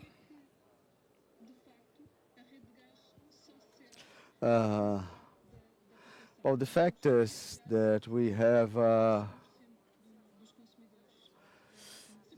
don't have a gas network for 100% of the consumers in Portugal. And I would like to remember you, 20 years ago I was in my undergraduate course of not very experienced, but I did a PhD in oil engineer. Well, I would like to give you a takeaway message about renewable energy. So they started to happen effectively, and the World Energy Council is quite old. The first energy meeting has been in 1924, and those discussions about the capacity building, infrastructure for development, and transportation of energy, they were good discussions, but the fossil-based fuel, they were fundamental. And in a conference in Istanbul in 1977, that was when, and in Saudi Arabia, to countries of OPEC, and then we started to think about renewable energy and nuclear energy. And those first conversations about renewable energy and the first discussions, they started in 1970s, and together with the activisms, green demonstrations. And 20 years ago in Portugal, we started talking about sustainability, not in a way so accentuated, so significant way, in a significant way just in the last decades. And we did some investments in wind and wind energy, and also offshore wind power generation, and also photovoltaic. But in Brazil features a great capacity of water retention through dams and pumping, but Portugal effectively must bet on energy store. Perfect, Anna, thank you. Very clear, concise, your answer. And I thought, so you said something about each country is experiencing their moment. But I found it interesting because, we've had the former minister of Tunisia, and he said, well, in Tunisia, as in other countries, and we won't have an energy transition. We'll start from scratch with the green energy. And he's compared with, for example, landline to cell phones in Tunisia. In Tunisia, people hadn't landlines, and people started having cell phones. So I believe it's been very interesting what you said, because actually it corroborates, well, what each country says, I would like to pass the floor to Mr. Everaldo, because he left, an insight of the interiorization. So in which ways World Wind Association is supporting wind power energies in the emerging markets, and which are the main challenges you find? And this globalization, as you mentioned very finely, so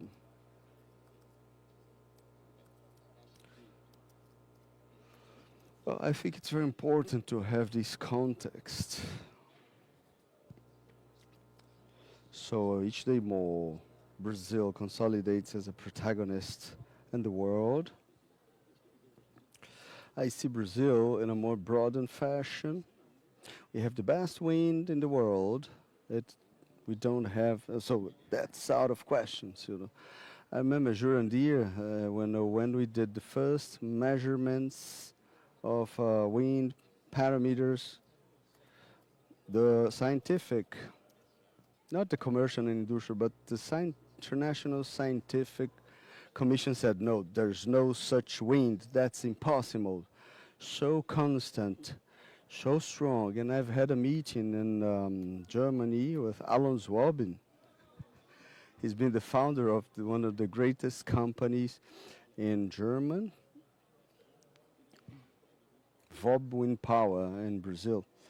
And so they said, there's no such wind. Wow, that's impossible. So we've been a pioneer, you know, proving the strong potential of wind power. So just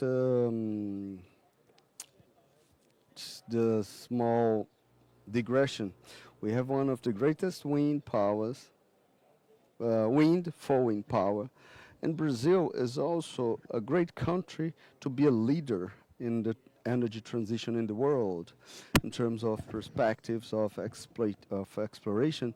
One of the greatest, one of the 5 producers of oil on the planet.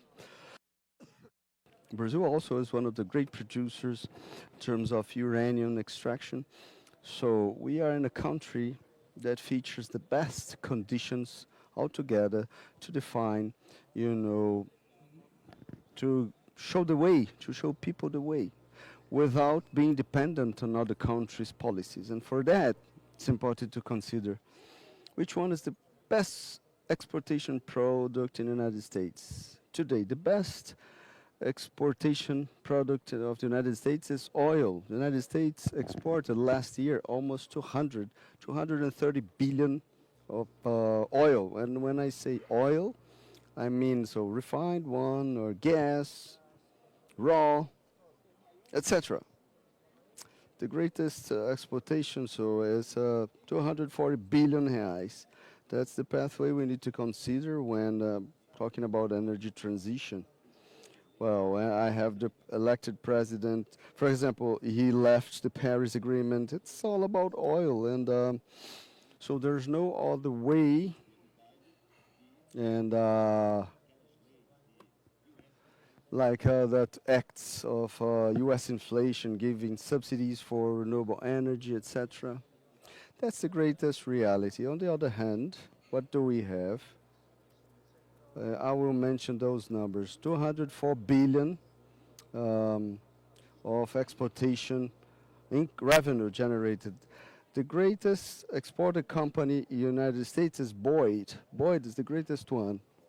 It exported in the United States something roughly $100 billion. Boeing to $100 billion. Now let's talk about China. China exported only in photovoltaic panels, only in equipment for solar and wind power generation, $182 billion. So China today exports twice the number in terms of revenue comparing to the best exportation product from the United States with this clean energy streamline and energy transition, you know. I think this context shows the excellent condition. So Brazil is in a position to be a leader, with no doubt.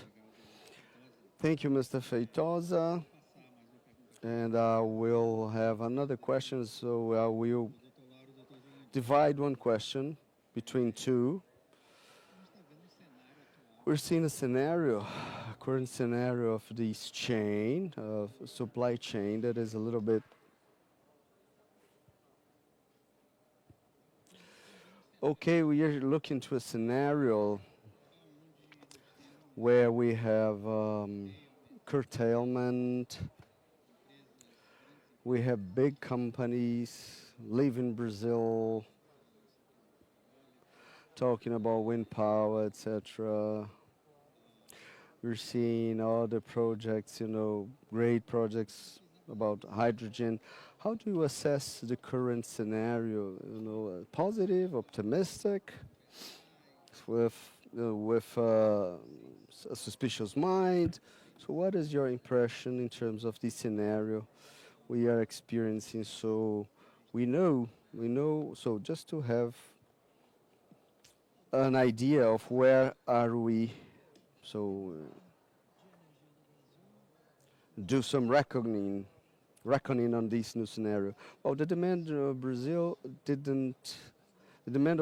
it's not increasing, and the good growth rates will be only back within 4 or 5 years. So that's a great hinder for any investor to be bold enough to enter a new endeavor.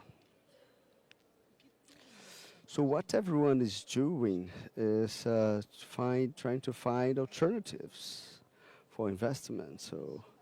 And now we have data centers that will be great consumers of energy, right?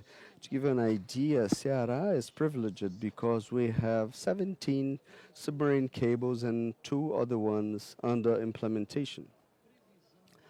So in the next 30 years, for investments in data centers is huge, as someone said, and they will demand a lot of energy. So a new cycle will come with data centers.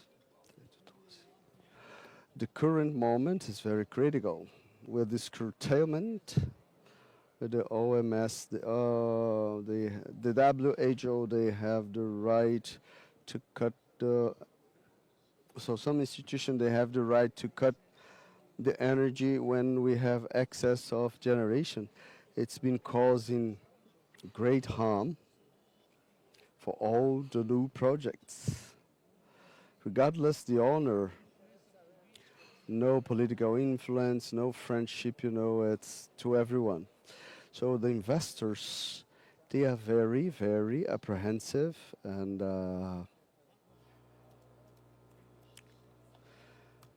in new projects. But I'm an optimistic.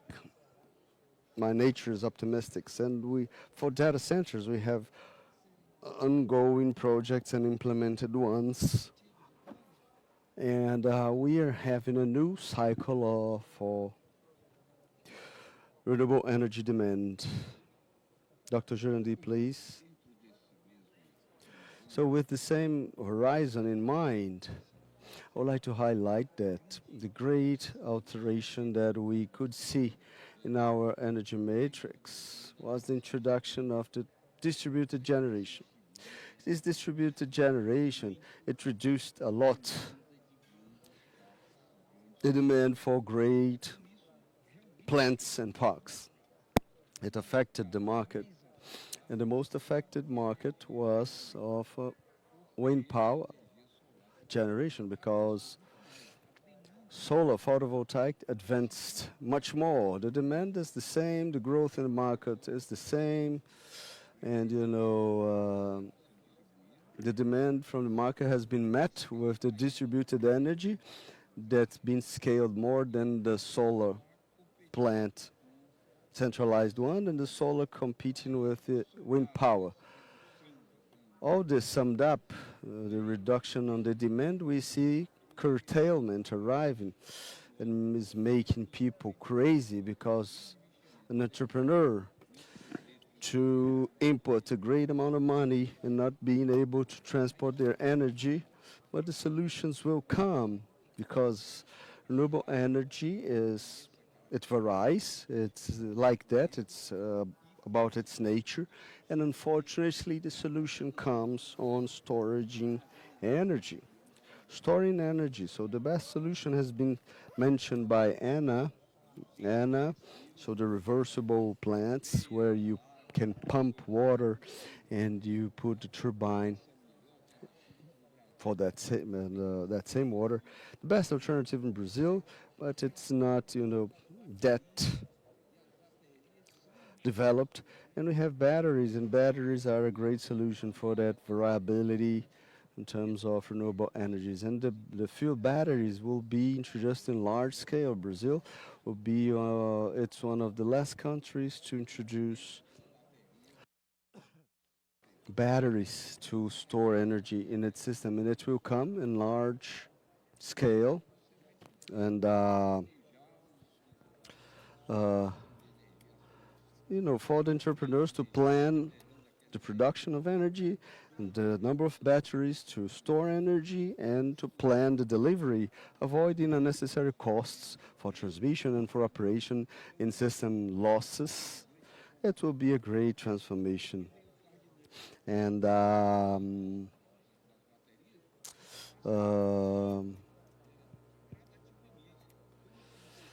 so the cost of the batteries is reducing. That it's a transformation. I bet on the energy storage in the next years in Brazil.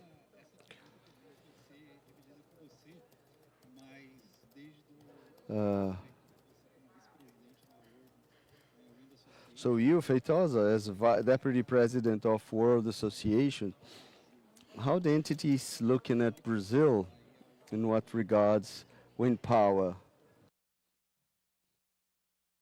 So wind power features a situation that the whole world cannot understand. We left. We have United States, China, and Brazil, and we'll have a gap, in this 2024. Those perspectives for next years, very, very complicated. That's the great reality. We cannot serve a market a great market like this, and to risk breakdown or collapse. But I will get Mr. Picanso words and certain things we don't have.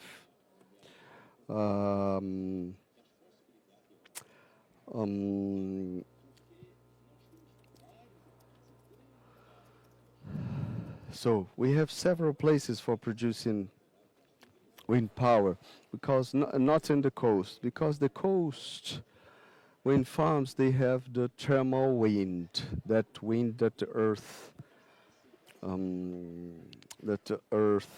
soil heats, and we have the competition with the solar in the coastal area. But in the countryside, we have the night wind. The night wind, with all statistics proved, it starts 5 p.m. and it goes to next morning 5 a.m. My point is, if we get the night wind together, I will make a point. So with I will be redundant here. The night wind with the daily sun, and in the northeastern region, the compensation will be perfect and more efficient than Australian ones. For example, the greatest battery projects are in Australia with the thermal wind. So this night wind of Brazil. I tease you all with a challenge. Brazil has been the first country in the planet to foster an energy auction, where this auction could be, we could have a competition among wind power, biomass, methane, coal, oil, and people were in doubt if wind power and solar would won that auction. And in that auction, the wind power energy has been the cheapest one. And the whilst Europe was trying with that solution of subsidizing the oil, wind and solar, Brazil fostered an auction, and wind power has been fostered strongly. My challenge is, if the government promotes an auction, energy flex auction, solar, battery, and wind, will have the cheapest cost in the world, because the amount of megawatt hour stored in a battery shall be minimal. In a hub of 100 megawatts in a place where we have the wind, the night wind, we have 40 megawatts of solar power and 20 megawatts of batteries. We don't have in the world a scenario like this. So this protagonism in Brazil, we need to see this vision, and we need to be bold. It will provide, once more, in that occasion, we've had the cheapest price of wind power energy in the planet. If Brazil fosters an auction today, will have the lowest cost in the planet. Okay, Mr. Feitosa.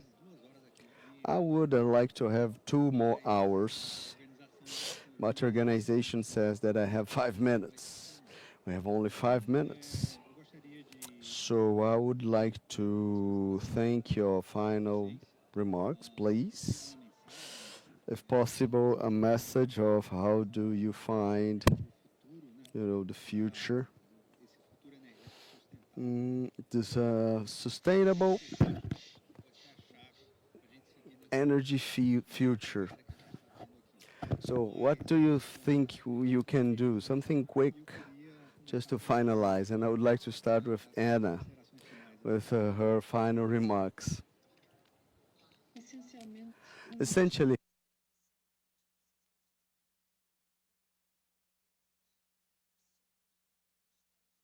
so I would like just to ask, so in terms of adequate training for the development of all the projects, foster infrastructure, you know. So it's fundamental the investors to know in the medium and long terms which are the policies that effectively to be on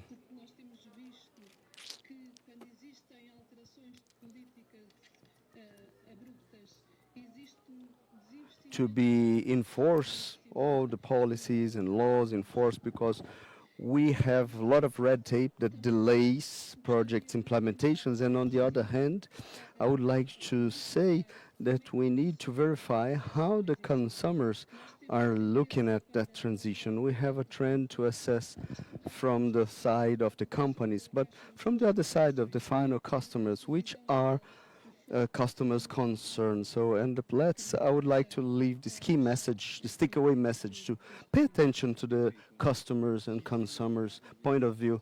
Thank you, Anna. Thank you for your presence. We are honored with your representation here. Thank you very much. It's, well, likewise. Thank you. Mr. Feitosa, your final remarks, please.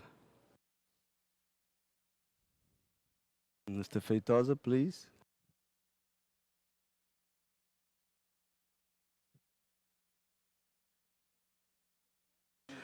Now I got it. So your final remarks, please. Well, with those such illustrious members of this panel like Dr. Picanso, as in the Lauro, and the pioneerism, I have just only one statement, considering their presence. So I reiterate, we need to be bold and we need to be leaders. Brazil needs to be bold.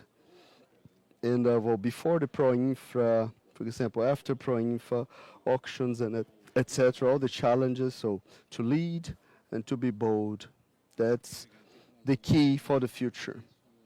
Once more, I thank you for your availability. And well, such good information, this exchange of knowledge, that is so rich. Mr. Jurandir, your final remarks, please. I would like to highlight what Mr. Feitosa said about the quality of our energy in the northeastern region. For this we have this opportunity that nature gives us. But the greatest seas will come with a proper technological development. So this energy transition will be an energy transition through innovation. Everything is new, and for this we need to invest in people's development and the preparation, to seize the best way possible this opportunity that nature offered us. It's an opportunity for the whole Northeast. Ceará departed first because it features the port and industry complex of Pecém, giving the best opportunity for those companies interested in developing their projects. But it's not only about natural resources. We need to develop knowledge and invest in people, research, and inside this energy transition. Thank you, Dr. Jurandir.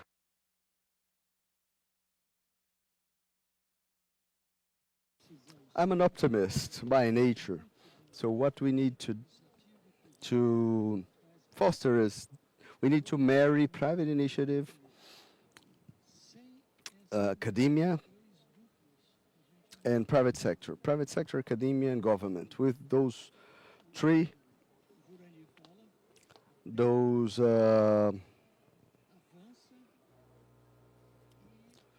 of this tripod will have, technology advancing and illuminating the investor's pathway, but without putting together private sector, public sector, and private company, well, it won't happen.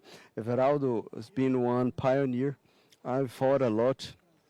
I've got tired going to this Brazil state capital, talking to the politicians. So people would say, Mr. Lauro, you're very sympathetic, but let's talk about other things because you don't need to think about that in Brazil. So come on, let's talk about other issues. So academia must develop new technology, and governments, they need to establish the frameworks, and then the private sector will believe and put their money on that. Thank you, Dr. Lauro. So I thank all the panelists here, but I need to thank you for having had time to be here listening to us, listening to those people that are references in their area. So I thank you very much for your presences, and please, let's give it up to them. They earned it. Thank you very much.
Good afternoon, everyone. So now we have a female exclusive panel.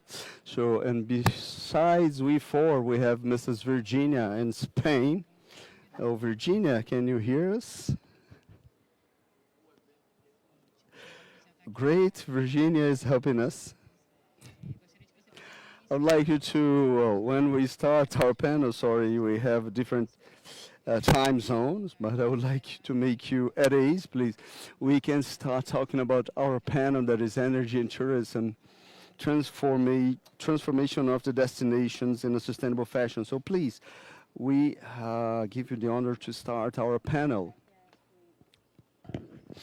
Thank you, thank you. I'm very happy to be here. I would like to thank you for the invitation, for the opportunity.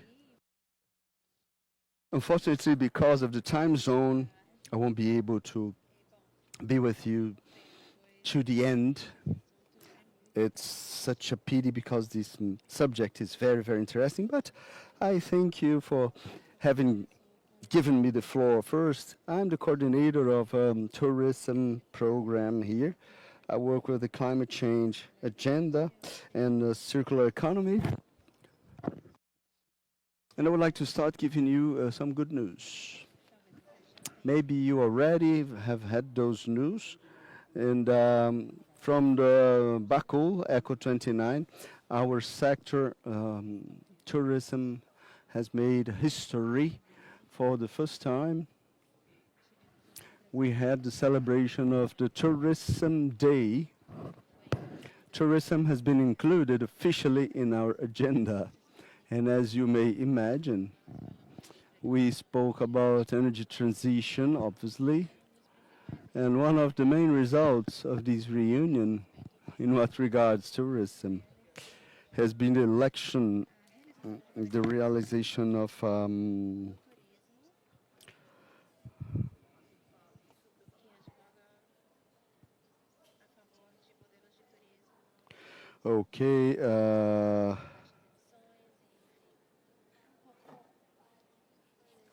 so in this sense, in this theme, it's a little bit of what we're talking about. And besides this declaration,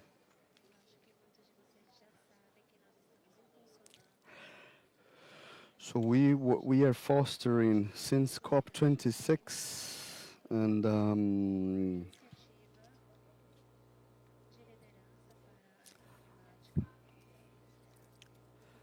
of a leadership in climate changes. We have a declaration, we have a common vision. It's a kind of a volunteer commitment. The companies of the sector and tourism authorities in advance together in what regards the climate changes. And the emissions in terms of tourism is around 8% of the global emissions. That's the last information. And we have a scientific study, COP29. And considering this, and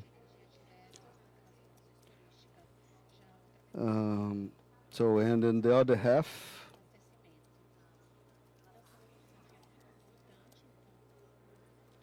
we have a great challenge then, right? And we think that is a great opportunity, unique one, in a way that we may rethink on how to use energy and tourism not only to reduce emissions, but also to potentialize destinations that are more resilient, more sustainable. In other words, bottom line, you can see this energy transition as a sustainability engine. So prioritarily, we should approach reduction of emissions through energy transition. So we should bet on the renewable energy in all the chains of the value chain. Transportation, clean technology, and the touristic activities. We have examples like solar panels and electrification of vehicles. And then for all this, we need innovation, right? And to have a better energy efficiency, not only cost reduction regarding energy efficiency, but we've reinforced this mobility and the challenge if we think about those small companies, the major part, so the big part of our sector in tourism, the majority are SMEs. So the great challenges are investments. For this transition, may be important to innovate the approach of these problems.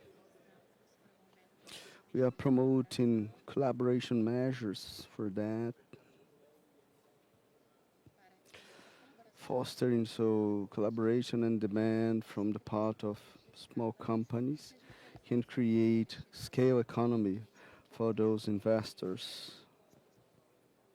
It has are interested in participating in this chain. And we have a social element as well, and energy transition. We have benefits for the local communities. It's like a catalyzer for local development and may improve the quality of life of the communities of the touristic destinations. And we know that transition is not easy. It's something about leadership and collaboration. So it's important that governments, companies, international organizations, they must work in group with appropriate regulatory frameworks. So we need, I think she needs to, we need to see this energy transition as a central pillar and also, and to finalize, I would like, if you allow me, it's just a call to action. And as you know, the tourism is an engine, it's a driver for economic development, and we hope it shall be a good driver, a sustainable driver that is not only a target, it must be a moral responsibility. So I'd like to invite you all to imagine a future where the touristic destinations are not only places to visit, but living examples on how the economic activities they can coexist in harmony with the planet. Through sustainable energy, we will be able, for sure, to convert this vision into reality. And thank you for the opportunity to share this information with you. Thank you very much. So the challenges are great. We know about the benefits. We know that we have the most diverse challenges, but I would like to have some guidance from yours. How does small destinations, they can start, they can do a kickoff?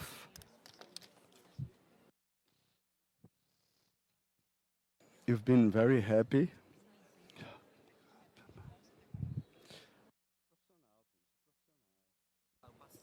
So, and we need to, the concerns about the starts, initial starts of the small and medium places distant from the big metropolis. And with good results in the short term.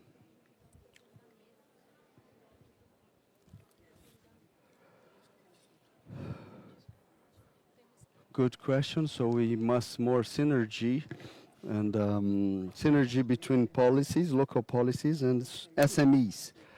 SMEs, they must mobilize most capital they have, and the managers, the destination managers, they must be attentive, and we are seeing pre-competitive collaboration exercises in a way that SMEs are creating cooperatives to move a bigger volume of clean energy. and making them to contribute better. So there is no silver bullet. There's something that, but that's something that can be used to them also. As many actors we have, better results. The more the merrier. So, and what about the GHG emissions? We have our models, aerial, terrestrial, aquatic, so greatest consumers, they contribute very negatively in the scenario. So which actions you are suggesting for us to compensate, so carbon compensation for those small and medium enterprises?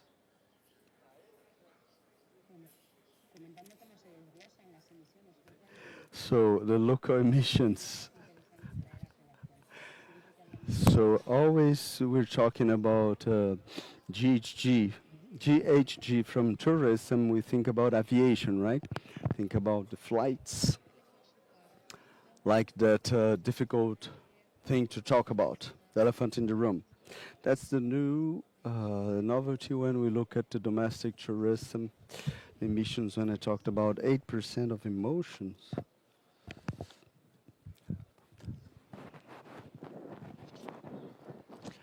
At the domestic level, we have car travels, right? That is practically the same emissions.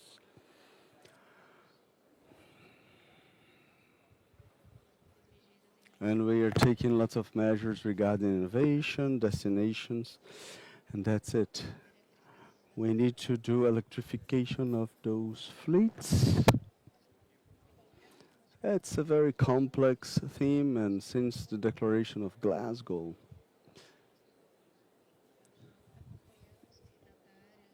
when we've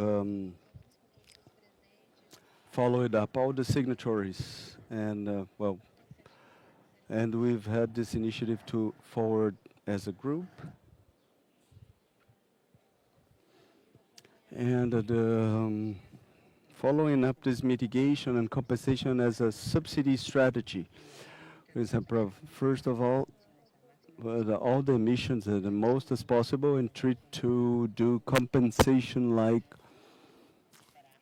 a mechanism.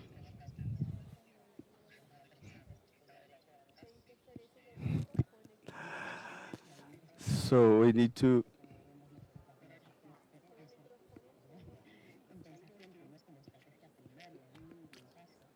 So in some cases we have the carbon market that is very complex.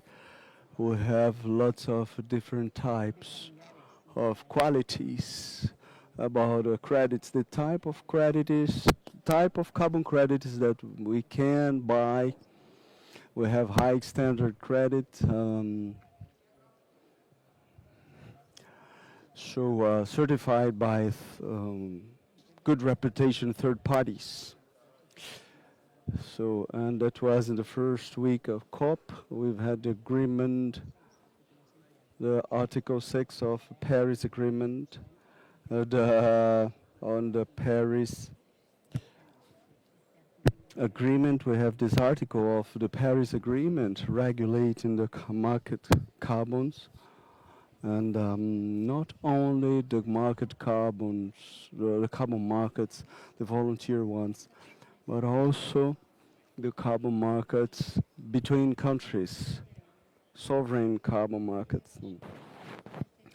I think this operation will be very interesting because it will give the possibility to those countries in a way that through this training, carbon emission training or trading, we're trying to see which can be the entrance sector. I think the tourism sector can be interesting for those sovereign markets. It's not a simple thing, but we have identified the possibility to include tourism in the national plans, climate plans, not only from the point of view of adaptation, is how those national plans, they looked at our sector, but also considering mitigation. And this, in the short term, will allow us to improve those strategies of Article 6. And getting back once more to the volunteer market as a way, as a pathway we'd like to recommend, we'd like to go farther until beyond the traditional credits, and we need to think about carbon credits of direct carbon capture. We have technologies nowadays that serve to absorb the carbon from the atmosphere and to capture it and to bury it between commas at the long term. Those technologies are the future. We'll never reach our targets without technology.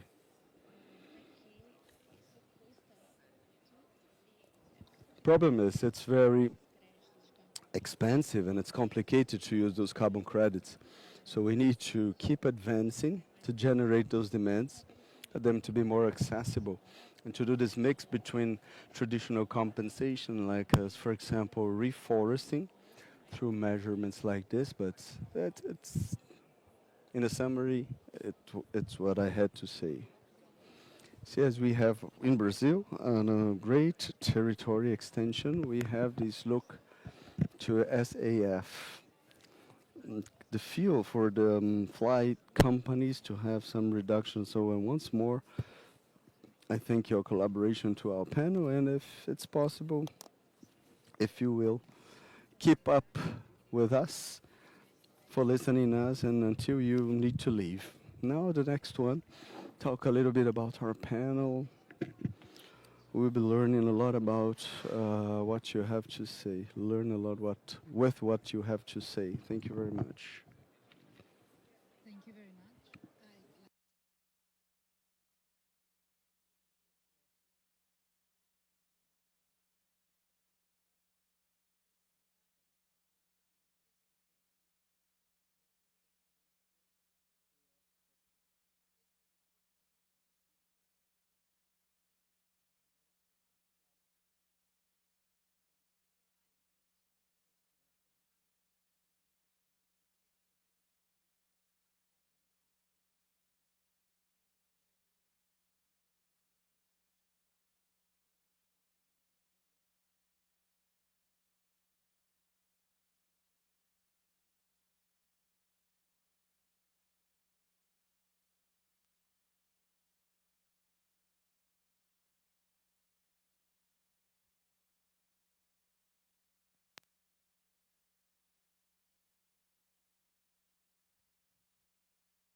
we need to ask for standardization of sustainability reporting across the board in travel and tourism so that we can make informed choices when we travel. It's not rocket science. We know what we need to do. We need to stop talking and start acting. So thank you very much.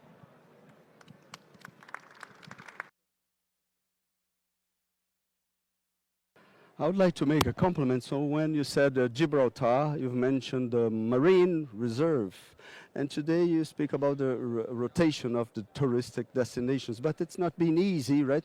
So I would like you to elaborate a little bit more about the challenges, how people there accepted or not, you know, and how was the discussion, the arguments and the persuasion, and how did things happen? So definitely it was a challenge. Gibraltar is very famous for whale migration, for shark migration. We've got killer whales that are resident now in the area, and we've got dolphins. So it really is National Geographic at its best. But we very quickly saw that overpressure and even that harassment by tour boats and even local pleasure boats in wanting to see these beautiful creatures. So what we did is there's areas within our waters that are nurseries and breeding grounds. There are times of the year when it is forbidden to tour in that area because that is when the calves are being born and they're being reared. Also, similarly, we have a marine enforcement patrol which patrols our waters every single day. We worked with them and we came up with some legislation and some protocols for the shipping industry and for everybody using it, saying how they have to approach these creatures. It wasn't easy. Of course, there was resistance in the first instance, but when we worked with the science, with the university, and we embarked on a citizen science program where we got local divers to put pictures online of the beauties underneath the sea, it changed that mindset. People started thinking, wow, I need to look after that because it really is special. It's not always easy, but we need to persevere. Now,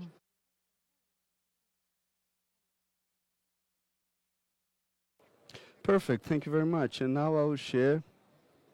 Rosalia, please, floor is yours. You may talk a little bit about Ecuador.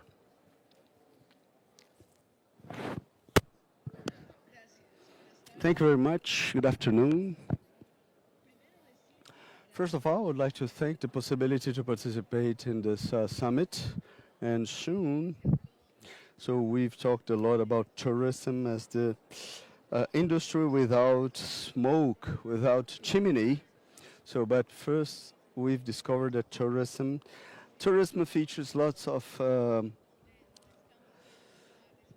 chimneys, and in some spaces we are not. We need to talk about tourism, sustainability, and in this case, energy also. And in the current moment, we need to talk about science, importance, and why I'm telling you this. When I start thinking about how our lives changed, I have age enough to understand how our lives changed. I'm from before the internet. I'm a digital migrant, but I needed to learn lots of things during the years. When we put on a balance science and conscience, I would like that my conscience should, moral perspective should make us to change our behavior, And if I would like to propose an example for us to understand how can we change the habits, it would be not easy, and the adults, they wouldn't be so keen on changing. So we need to work on education to change children behavior, youngsters behavior, if you want a sustainable world, actually. So, but science came to modify habits. Who would say that we would be so keen on the cell phone? Who would say that we could, tune with platforms, with TV, etc. During the pandemic, we've learned how to use Zoom, and the platforms to communicate better and to communicate with the members of our family. It was not so common to have video presentations like these, but since the pandemic, we've learned that that is possible. Uh,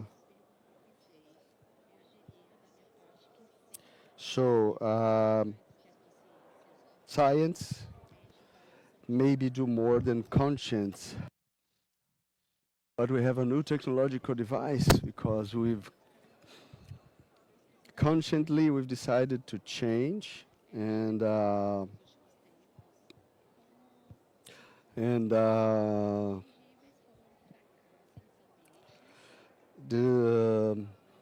those vehicles and for example those special vehicles that are the balloons that are most friendly than the jets and the flight travels. This can be,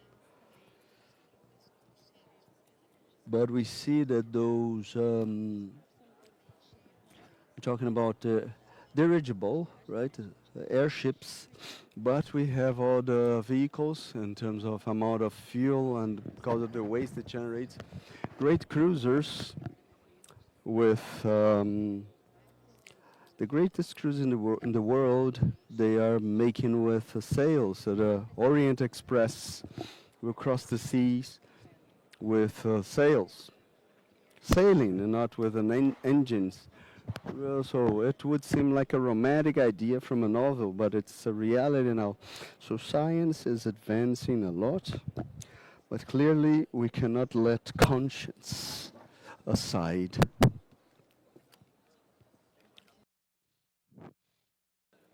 I need to say that only animal that pollutes is the human being, the only one. Because when you have animals, captive animals, they will generate waste. But so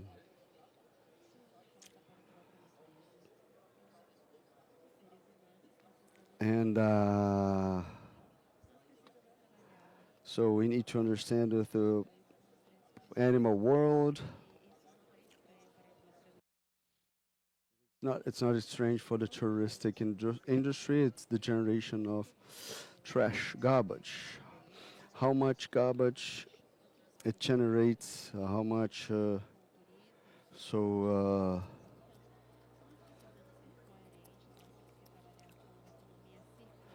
we need to be coherent and work with a circle economy. How are we going to recycle, reuse all the goods we have for our daily routines?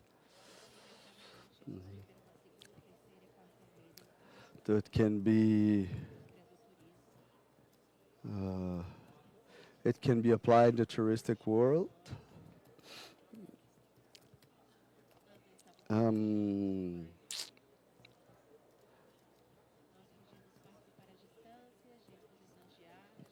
So we can participate in shows, in art.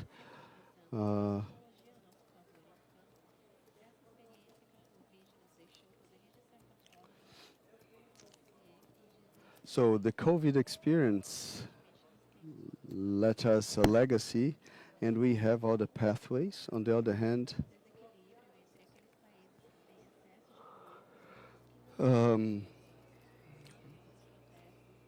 we saw the demonstration of the Mykonos island inhabitants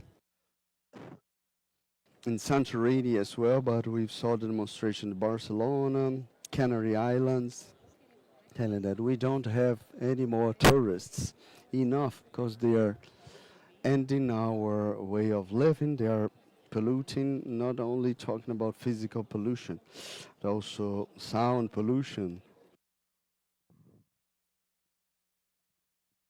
In other words, they are very noisy, causing loads of problems for the local population. They live on tourism, but maybe it's enough. So we've exaggerated. We are not thinking about people. We're thinking only in an entertainment moment. We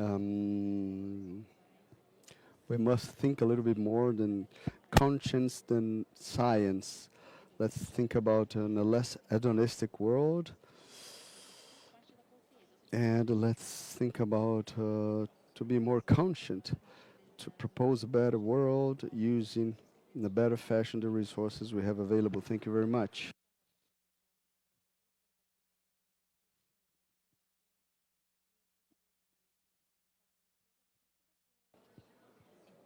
So circular economy, etc. It's not easy to start a circular economy to give it a kickoff in that community far, far away.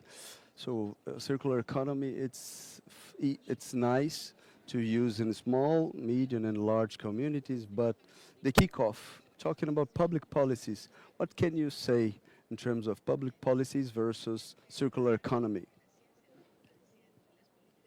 So based on what science is telling us, public policies must be based on science. If we see the proposition of blue economy, for example, green economy. So it's telling us that even people in most remote places, they are much more, it's much easier for them to be favorable to this kind of proposition than those people who live in more industrial places, more complex places, where we are used to, that we know that children, they think milk comes from the supermarket, not from the cows. And people must understand nature is complicated. And I have grandkids, and I work in a leadership school, and I know how youngsters, how they think, and I relate to people of my own age. So I think it's much easier to offer this kind of tool for kids and youngsters, because there we will find a greater conscience, greater awareness. And the adults difficultly, they will change their habits. Obviously, I could say, well, you cross your arms, but crossing your arms, if I talk this to children, they will capture this immediately. And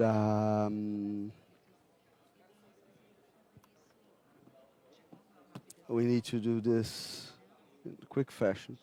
We were talking with all the chiefs of state, and we don't have a planet B. We just have this only one planet, and we have no time. We acknowledge this because of droughts and severe events. In Ecuador, we've had Galapagos. I think you've heard about Galapagos, right? Many people, they do not know that it belongs to Ecuador, because people just want to go to Galapagos, and Galapagos is part of Ecuador. And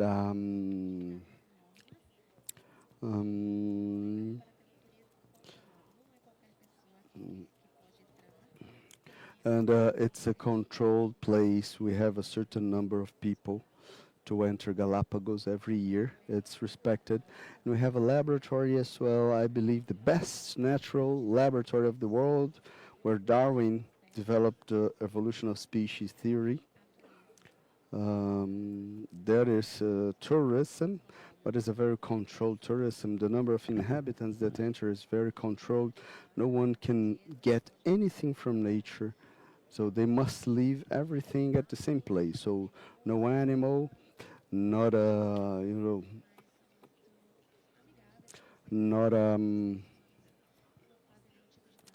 not even moss.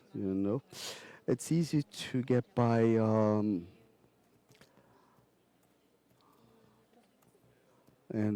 to get by sea lion and other animals, to see them around, and we allow no strange species, invasive species, but it's hard working, but we need to do this, right? So now I'll pass the floor to Loretta. Loretta, please tell us about you and about your work.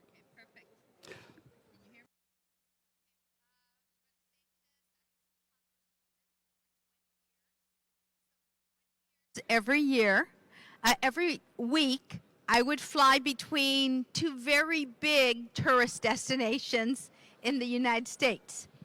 The United States Capitol, which gets about 400,000 tourists a month, and Disneyland, which was what I represented in Washington, D.C., which gets about anywhere between 70, on average, 70,000 people a day, but can go up to 140,000 people a day.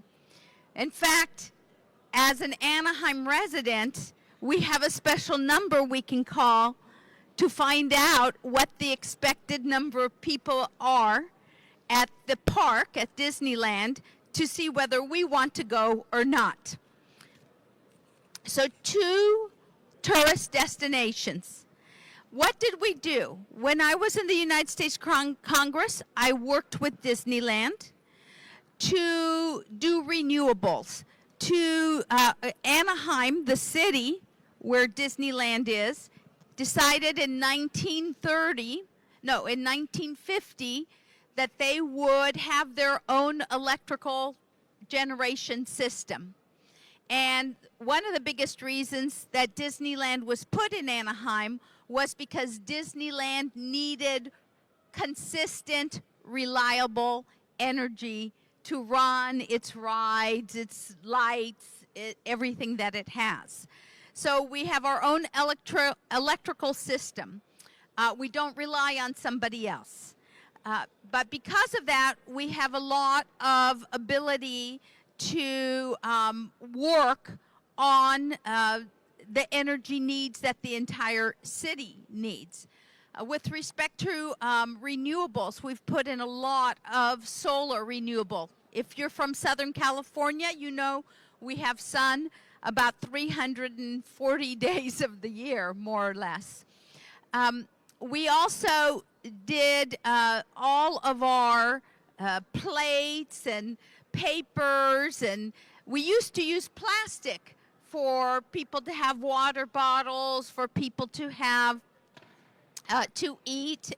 We changed all of that out into works that can be redone. So you have forks not made of plastic, you have forks made of some sort of composition that is allowable to be biodegradable. We changed the way we did our fireworks. Disneyland used to have a big fireworks show every single night of the year. I know, because it started at 9:30 and you could see it from my house. Well, you can imagine how dirty the type of fireworks. I'm talking, imagine the best fireworks show you ever saw, and imagine it to be 10 times better than that. And that would happen every night to the air that I would breathe as a child. So now we only do it Friday and Saturday and Sunday, and we've gotten a lot smarter about what type of fireworks we use and how we do them. So little by little over time, as I represented Disneyland, we went to renewables, we went to sustainability, we went to different types of energy, and we continue to move that forward, including in the red ship, the big red boats that Disneyland has as its cruise ships, has all sorts of renewable and 100% LED and all types of things as it builds its new ships. In the United States Congress, it's a different story. In the United States Congress, it wasn't until 2006 when Nancy Pelosi from California, and remember, we believe in California, we are at the forefront all the time of the environmental movement. She said, we are going to recycle our papers.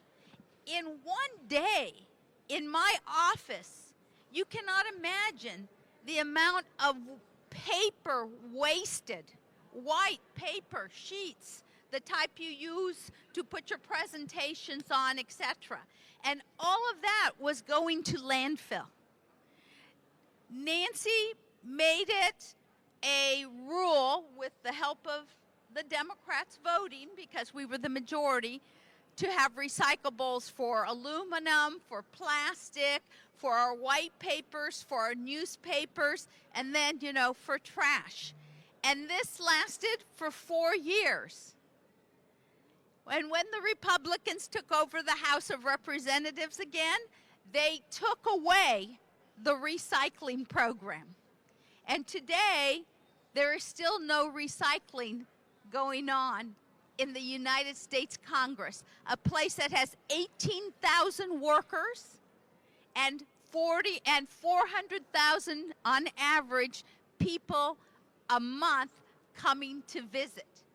So you can imagine people at the top have an ability to put in the rules and regulations to ensure that all of us are doing as individuals the things we need to do for sustainability when it comes to tourism. Thank you.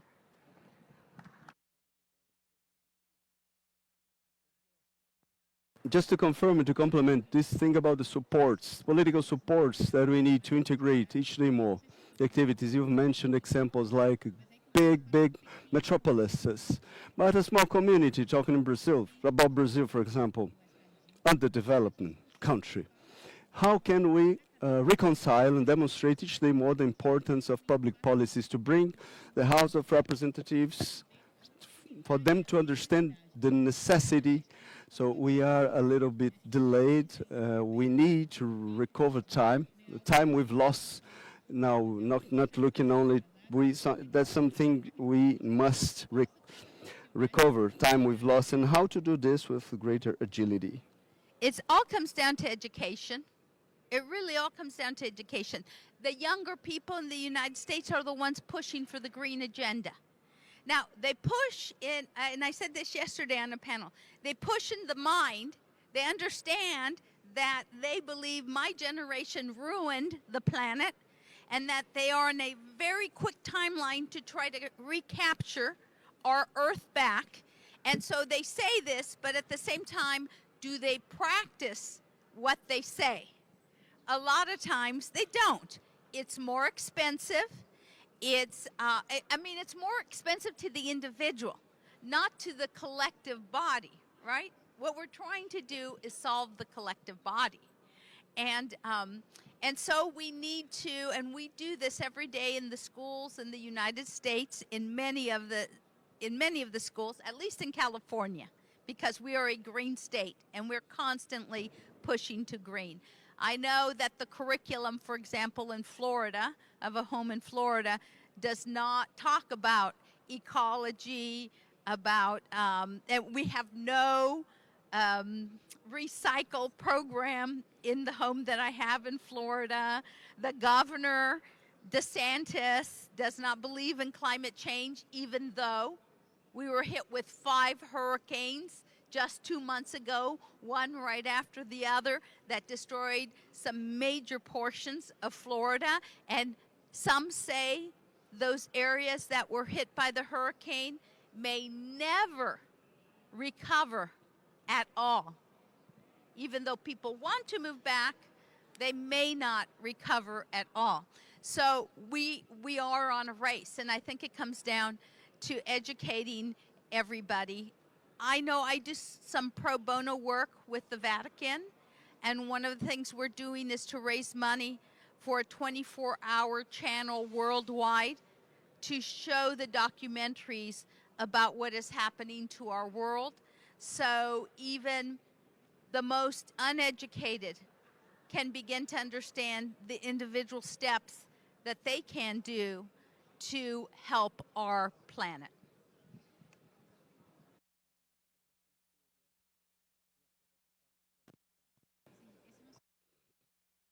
Wow, this is a very exciting.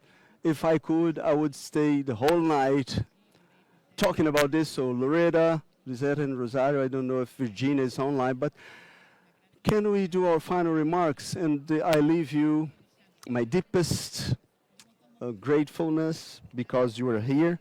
Thank you for having this connectivity with tourism and energy transition. And please, if you want to start with your final remarks, please. If I can get 3 words to describe this conference and obviously the issues with travel and tourism and sustainability, it's ambition, We all have the ambition. We know what we need to do. It's education that is critical. We've had an environmental education program for 20 years in every single school in Gibraltar. And now the younger generation are mandating this. And that is that final word, the power to mandate.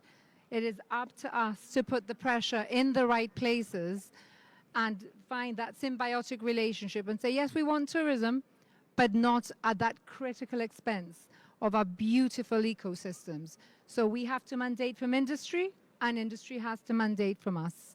So education, ambition, and mandate. Thank you.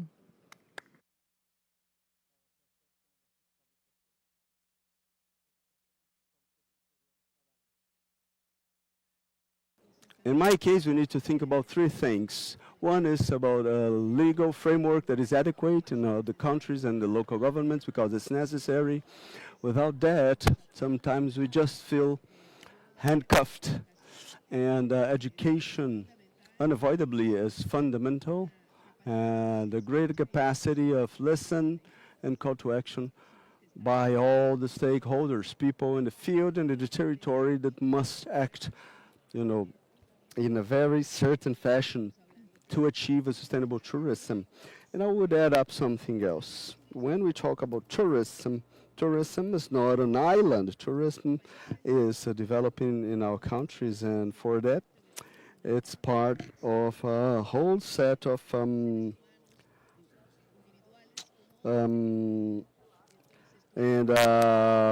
tourism is part of our daily activities, part of the country's daily activities. That's what I would like to say. First went into the Congress as a young woman. I became very good friends with then President Bill Clinton. He was the president. And he put me in as the head of the Democratic Party nationally.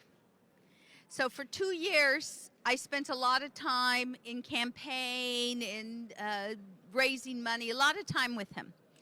At the end, in the year 2000, as he was getting to the end of his presidency, and I believe Bill Clinton, when you look at the policies and the things and the economy that he had, that he helped to shepherd, is probably one of the best modern day presidents of our time. And I asked him the question, is there anything you regret? Right before, like a month before he was leaving the office.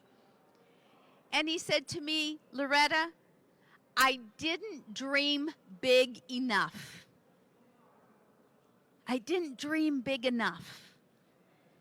And when I spent 20 years in the United States Congress working every day trying to not only fix problems, but make opportunity so that people could succeed in the United States, when I look back on those 20 years and I ask myself, is there anything that I regret? And my answer is the same. I didn't dream big enough. So we, as people in tourism, as people who care about our countries, as people who care about nature, we have to let ourselves dream big enough, because then we will achieve even more than what we have today.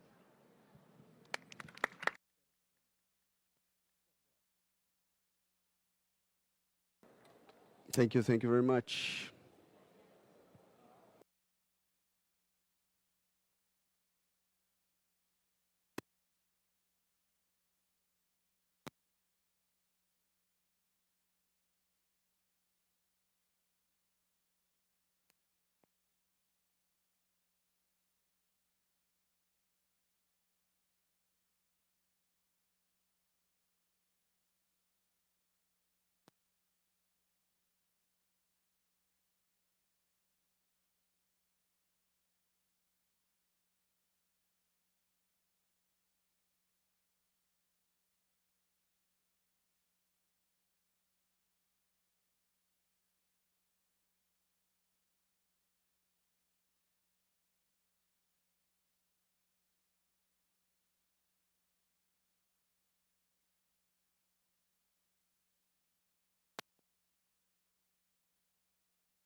Hello, good afternoon. Well, this is the last panel of those 2 great days we've had. You know, the debate and the discussions and the comments and the opinions of the specialists have brought us through a pathway of energy transition that in some cases we can also have some funding and some good political will.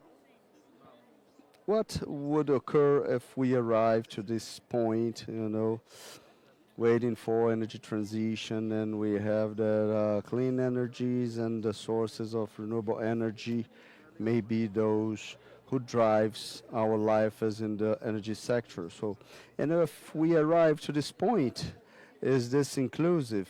Is this to everything, to everyone, maybe better saying? I've seen in those 2 days the principles that we've managed to have, the principles,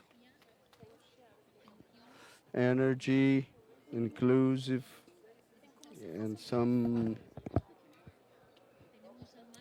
We have Max trying to connect himself, right? Max from Madrid. We hope we can bring him some,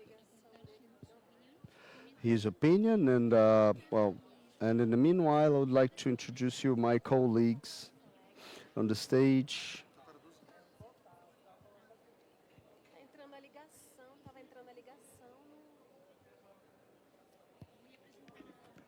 I will introduce you to those specialists we have in this panel to discuss about energy justice.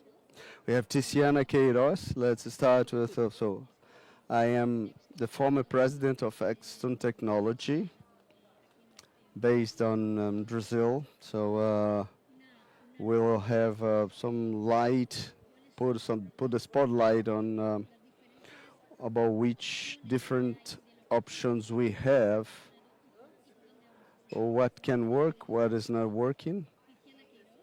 And we have Tiziana Queiroz, president of Somos and she's a company entrepreneur of the year.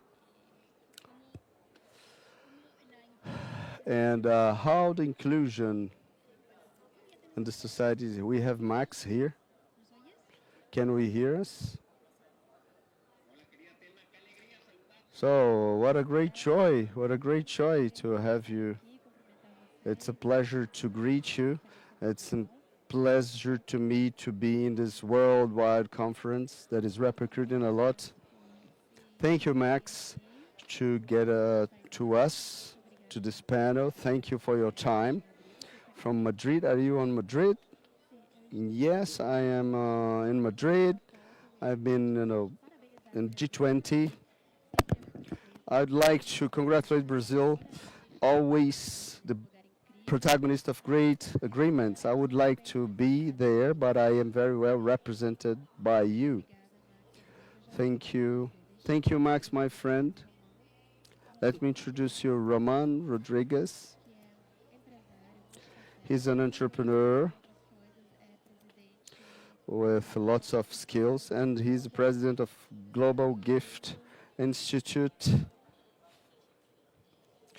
and of a foundation. And he accumulates lots of roles, and among them, he's the president of the School Council, that is the foundation of Papa Francisco. We'll be talking with him about inclusion and social justice, so towards the most vulnerable sectors of the society. Well, Max is the General Secretary of the International Youth Organization. Very active, very present. It's important to have his opinion, to listen to his point of view, and about our future in all the sectors, but mainly in what regards energy. I'd like to start with Tiziana. Maybe she will need to go out earlier. She has been very generous, and now she will get a flight. And we'll be talking to you today. And when you leave, please feel at ease to do it. Tiziana, how to promote this energy justice in more vulnerable situations? Well, social justice in an event like this, in transition energy, and in an event about transition energy. Beforehand, we would talk about social impact and separated from social, environmental, social. We cannot divide both things. We must talk about social environmental impact, and every action you are doing, every place, must have those two pillars together. Somos it's more focused on social, but we are bringing this look because we know that people that must suffer from the negative impacts are the most vulnerable ones. So when we support people in vulnerable communities to prosper, to develop better, they live from vulnerable communities and they can protect themselves from climate changes.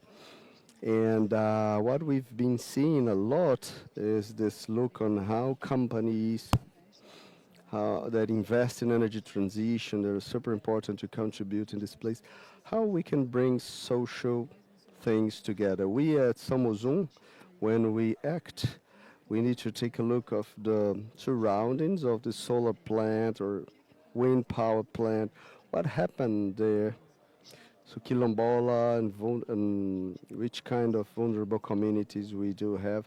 And when we look at that, we see an enormous challenge between communication of both people, parties, companies, and etc. And sometimes that's a place that we have conflicts around because we have lots of conflicts of interest and we have a challenge to look at those places.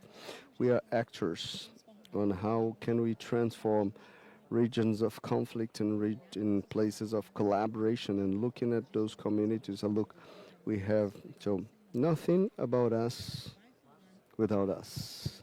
If we're talking about a certain community, we must sit on the table. We must be respected.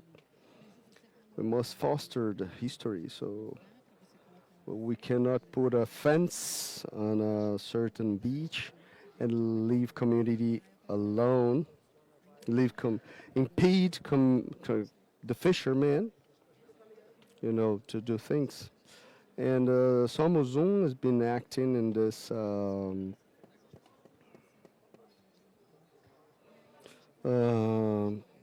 and we do some work that is called Echoes of Community, and we look at the challenges of the community and the power, and how that company doing the green transition, they can support that community to prosper, so from their potentials.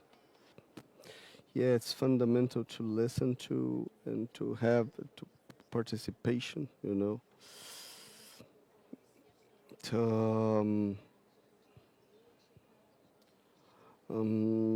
So you are working on the field, what the impact how is the impact, how would be the impact for this more clean transition? We know that the transition, they do not put the most vulnerable in the core. In this sense,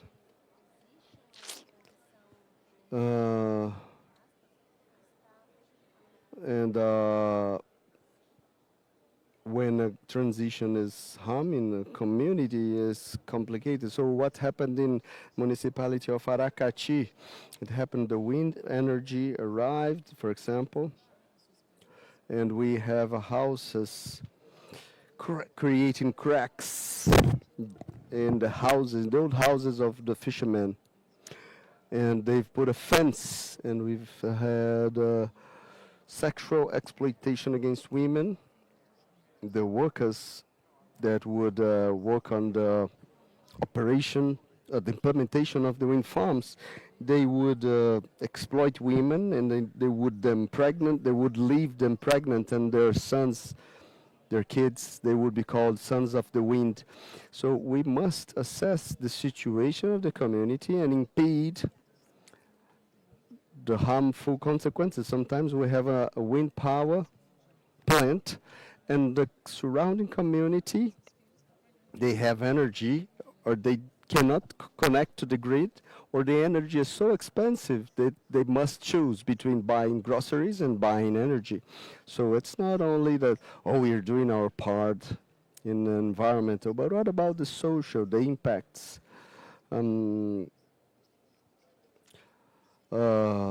we are listening to Tiziana. I hope the decision makers can listen to yourself as well, because this is not only an opinion, that's the description of a reality. I would like to foster this moment to ask Celso.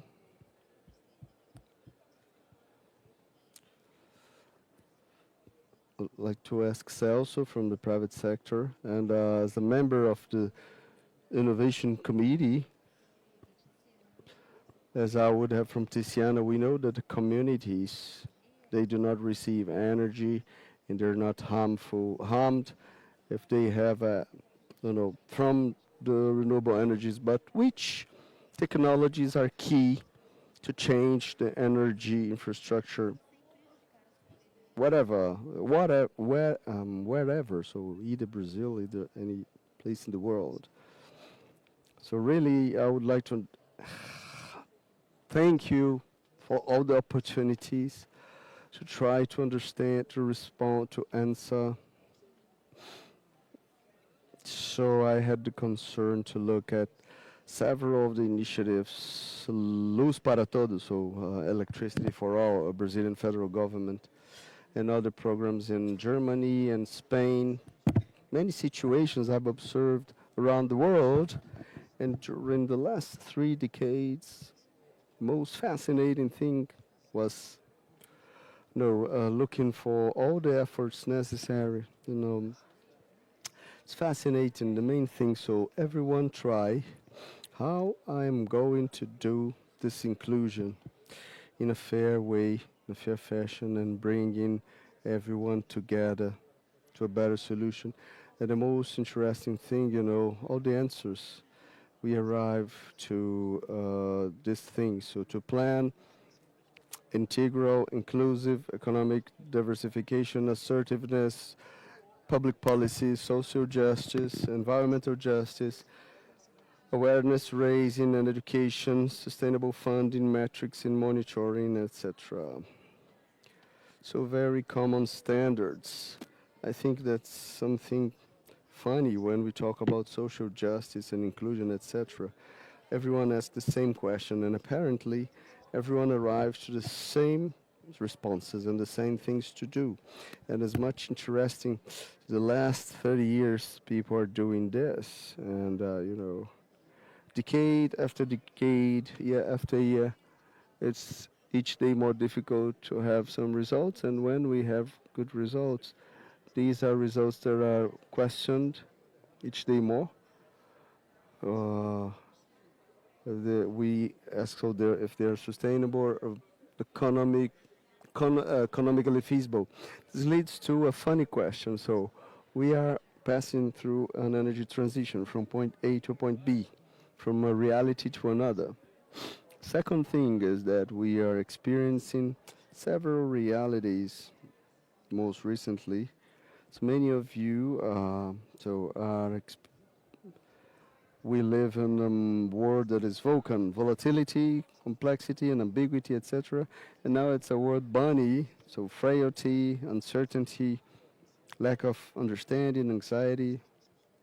I don't know if you are aware, but most recently from this year, we've entered in the next step that is a ruptured world where everything is quick, unpredictable, radical, and paradoxal, mainly interconnected. So a certain degree of complexity, a degree of things happening. and the quickness, it's unprecedented. Everything we're asking for and having the same answers during more than 30 years, trying to address things in the world that features those changes with kind of solution that we had to think about. Well, maybe this issue, I don't know for all if it's intriguing, but to me it's intriguing because when we look at the same things, trying to address this for 30 years, trying to solve the same questions in a world changing that quickly, it leads me to think about the fact that we needed to think in a different way. So what is common and what do we have? Maybe to change is difficult. What is common? I think the common is that we need to look to a unity, so community. The surroundings are not community, a specific reality in which we have specific challenges, regional, national, but it's a community, it's a group of people. Second thing, maybe you needed to use technology and what allows us to have its network effect, to reach people, either to approach solution as to bring solutions and ideas. So how much we are thinking about the possibilities of getting programs from communities and internet and artificial intelligence. So bright minds to think us to receive specific problems.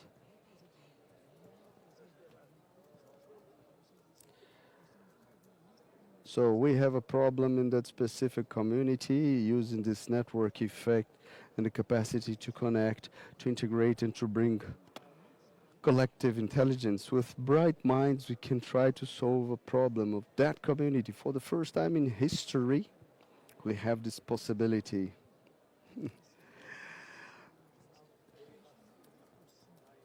No, this is not possible, right? And Fukushima. So it's experienced three great crises: an unprecedented earthquake, more than 9 in the Richter scale, and then another thing, when the nuclear plant that got closer to Chernobyl. It could be destructed there, but if things have happened as predicted, half of Japan would be impossible to live, to inhabit, half part of Japan. For the first time, an extraordinary thing happened. So Joe Ito, MIT lab professor, he was in Tokyo. He called them. He called their family and he verified they were safe in Tokyo, and he tried to help scientists, to help everyone in the surroundings of the plant to understand how radiation would spread out. More than 10 scientists connected started to think about a cheap Geiger counter to be implemented in the vehicles, in the local vehicles, and to see how radiation would be evolving. And in 48 hours, it's been possible to do the extraordinary thing to know how, with a simple equipment that exists, to assemble simple things and starting doing the changes. For the first time, it was possible to bring brilliant minds of the whole world to establish a common solution. And if it's possible to do to Fukushima, we can do to other communities, and to bring brilliant minds for them to think about together to address a problem. And regarding brilliant minds and understanding that we are building a future for all. And I would like to ask you about some things. What is future? What about the youngsters and the new generation? Max, please. About innovations, about ideas that Celso was talking about. How do you think youngsters, they can participate? And, we need the participation of the communities. We need brilliant ideas what role the new generations will play in this. Thank you very much. It's a great joy to be here. I have a great joy to be here in Telma. As you would say, I am a multiple entrepreneurship. You are a multiple woman entrepreneurship. So Brazil is the epicenter of many ideas, and more talking about sustainability, we are sure that COP30 will be unprecedented and historical. We know that will foster lots of advancements. The governments, the first social entrepreneurs, they are about to perform and to be the protagonists of everything, and we want to contribute with demonstrations in terms of sustainability, but mainly with the force of ideas, with concrete propositions. So we would combine those demonstrations with propositions. I would like to congratulate Mrs. Tiziana. I believe a lot in this exercise where in the seek of social impact and environmental, and as a consequence we have the economic impact. I'm sure that this world that will come will be led with solutions, and as Thelma used to say, everything will be done collaboratively. It will be co-created, the state as a social entrepreneur and the companies, and those are times of changes. We need to look at the reality with the same glasses or goggles, not with the new set of goggles. That's why this World Summit is important. I am sure that this justice must be inclusive to all, not only in terms of access, but mainly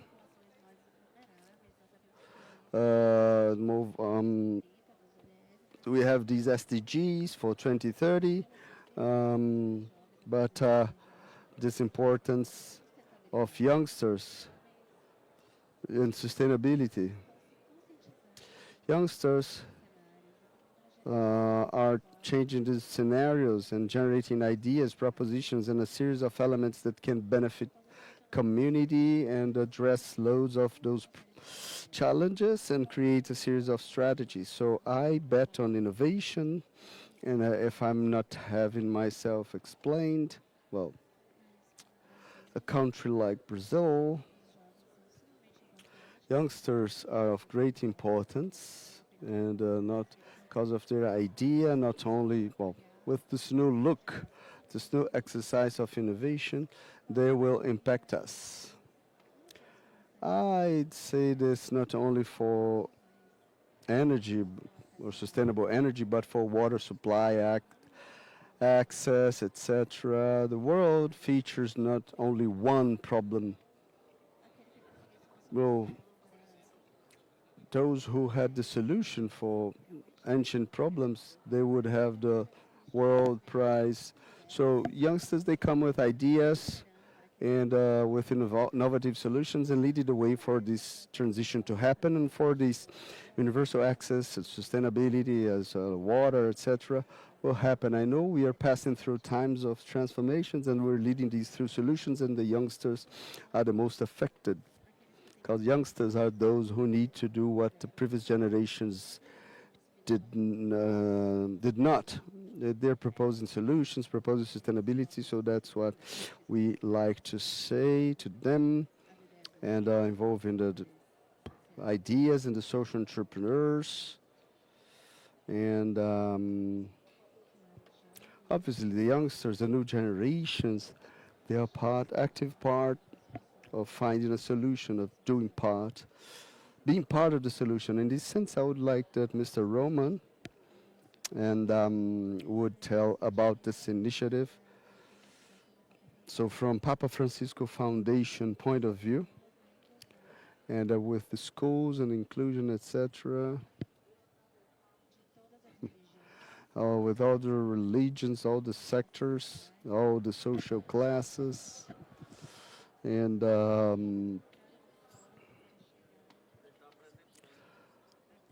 and how to get to the decision makers. How a platform like this, with the power of the Francis Pope, power he has, the influence he has in other regions, all over the world, how can we listen to those youngsters for them to be part of a solution? Well, I think the first thing, I believe that events like these are fundamental for this to,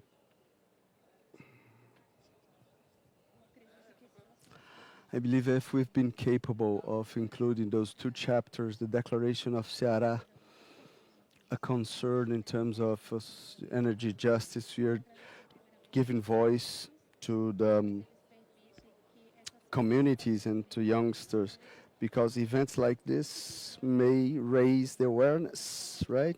And what it's not worth it to talk about in closed rooms. We need to make it public, and a place like this gives us the opportunity to make it public, to include all the stakeholders. And they will be the future of the nation.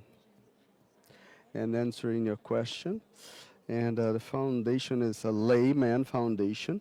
It's allowed to all the social classes, all the religions, every kind of person, every and each kind of human being can be part of it. And Muslims, Catholics, and every other human being. And Pope Francis, he considered that to have a real change, the only way is to foster the youth, and we need to provide youth education of new values, not change the education they already have, but to add up values based on 3 dimensions, the dimensions I've mentioned beforehand, those 3 pillars.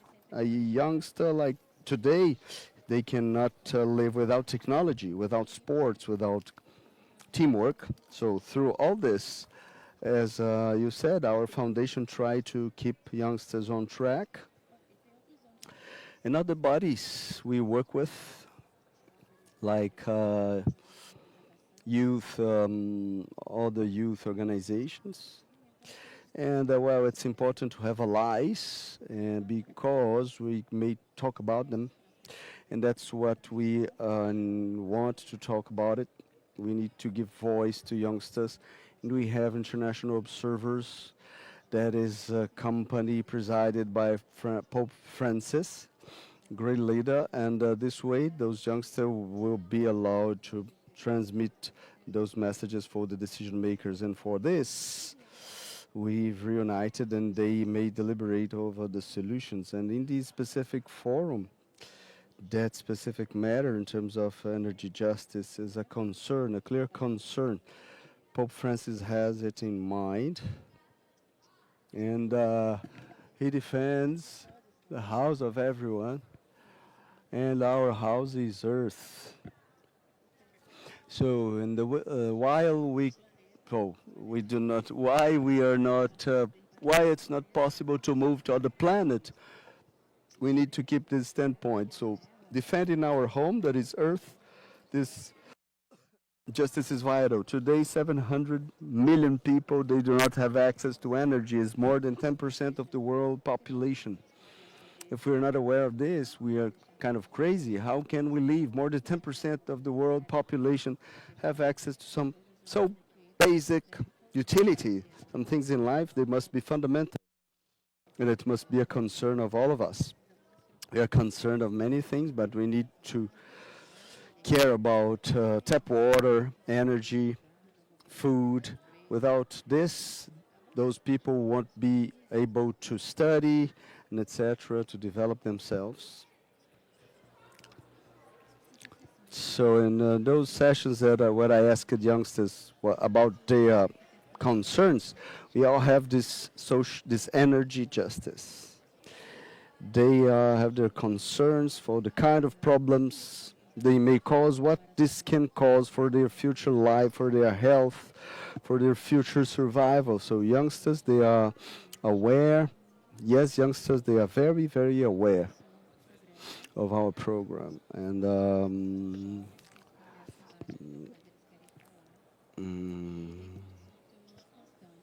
and this is a constant matter. They're much more concerned than us.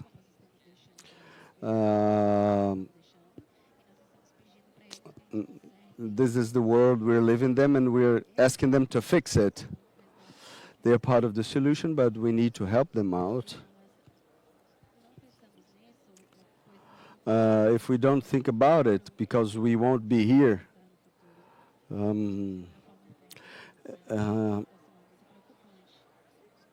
This situation is very concerning. We see lots of situations around the world, in Spain, for example, and we've had a meteorological event that was not, well, an extreme climate change event, extreme catastrophic event in Spain, and well, till those things, they do not happen, so we don't give any importance. So this shall be a concern of everyone. And those strategies and that platform in the civil society, which strategies do you consider to be effective to mobilize civil society for inclusive energy transition?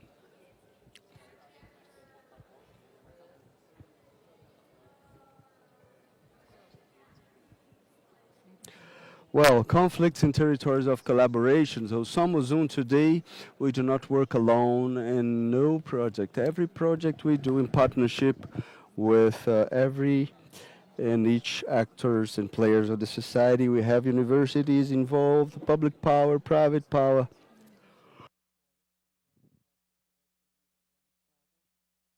Local community, third sector. I don't believe that for complex problems, we don't have solutions that are simple. They must be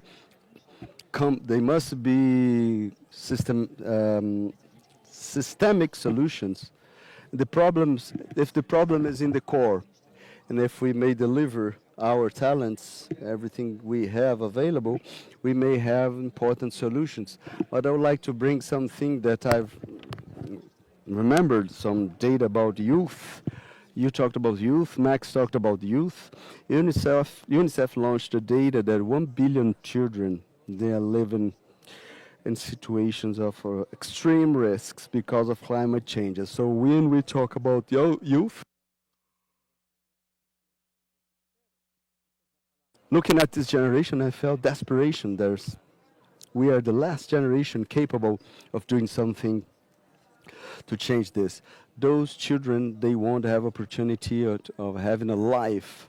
So how can we look to those places with the same responsibility that we look to the company's profit? That's the challenge, because we are very capable of looking, to the commas, to the minor details in terms of our financial statements. I was in the General Assembly in September in the United Nations Summit in Georgia. From APEC said, so how can we not leave behind in this new economy people we left behind in the old economy? How do we collaboratively include those people?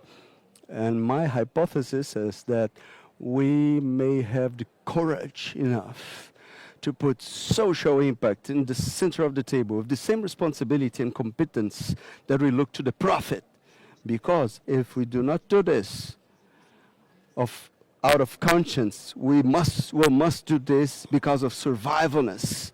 Because the planet will regenerate, but the humankind won't be able, the companies, people are looking on how you do things and not why you do things. They think what you do is not important anymore, but how you do. The investors are demanding the ESG reports, and youth are willing to work. They ask you what impacts you are generating. Customers are, keen on knowing about the products aligned with the new economy, ESG. So we have a lot of responsibility on that, Yes, I cannot stand this anymore. We have a pathway to follow.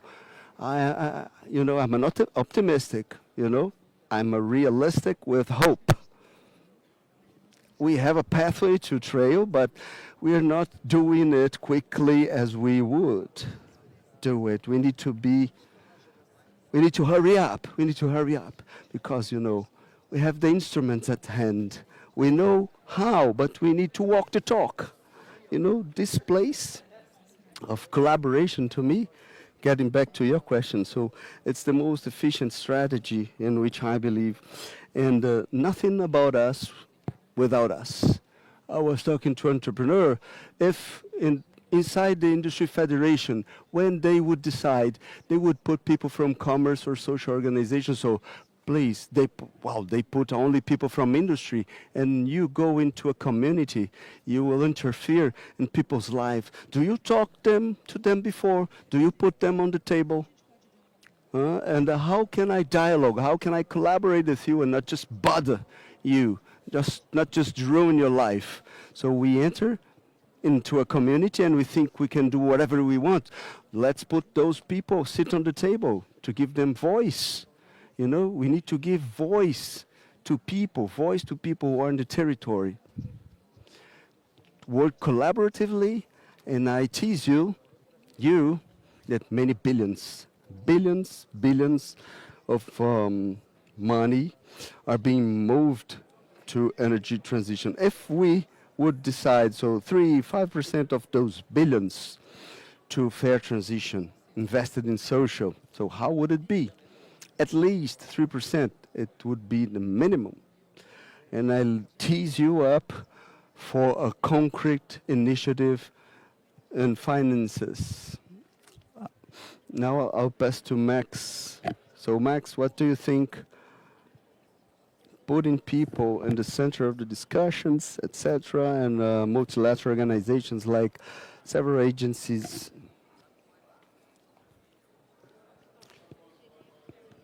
Well, what can I say? We need to put people in the core, right? But people, multilateral organizations, well, people and people to have this awareness. So, in what regards energy transition? Roman told about the Spain case, Mexico, Acapulco, and we need complex solutions for complex problems. And we would like to see where can we bet for innovation, or where we have innovative ways to keep this profitability, to have more access, more universalization. It's a reality. You know, we saw this with a water issue. My mother is a scientist, and I know about it. End of the day, you must know, right? How do you remember in terms of consumption in energy? So today we have 3 to 5 kilowatts, important technology. We are doing 2 kilowatts with 1 cubic meter, and we can have lower the cost of water and broaden the sources. In this sense, we have youngsters and older people, and those decision makers could take those decisions. So we need to put people in the core and do this triple exercise: social impact, environmental impact, and economical impact. And that's what we are putting on to youth. That's it. And so we need to take youth. They will address the problems of the future. Youngsters, they are the ones who dynamize those international spaces to demand that these bank slip we have to pay because of the previous generation is knocking the door. So they are the main, not only the social entrepreneur, but the actors like companies, communities, academia, and that's it, youth. They are having ideas, combining not only the demonstrations, but also walking the talk and betting on the solutions for those complex problems and elaborating complex solutions. Thank you, Max.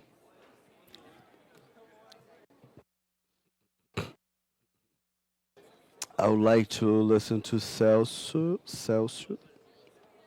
about this, what Max said about innovation, economic impact.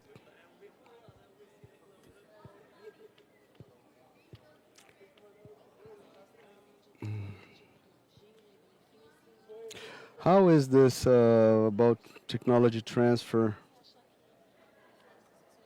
How those public and private associations could maximize investments in renewable energy and clean technology in Brazil and in the world? Well, be brief, please. Well, let's start with some issues of solutions and then how to fund the solutions. I will give you a concrete example. One of the matters that raised up to try to help me how to address problem at the hands and to have milk and give people dignified food, how to use PET bottles covered with photovoltaic cells with a bulb that use ultraviolet process to sterilize water. So only a bottle, PET bottle covered with photovoltaic cells, a bulb inside a thermal bottle, and with that, an ultraviolet bulb may sterilize the milk, and mothers, they can give sterilized enough milk to feed their children with a very low cost. Just a photovoltaic cell around a thermal bottle and having a small bulb. It was a discussion. It was Melinda Gates Foundation solution to quick address a feeding process and to instant reduce the mortality level. Is it possible? Yes, it is. With a very low cost, yes.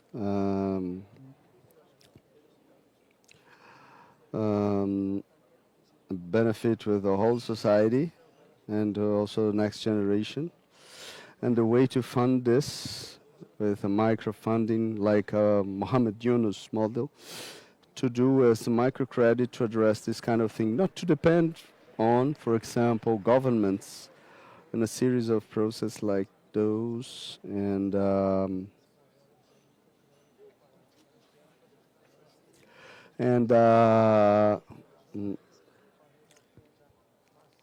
to advance in a more practical agenda.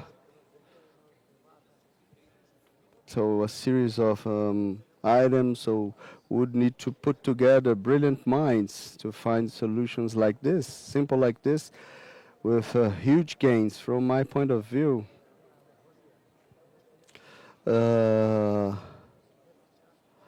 Intelligent people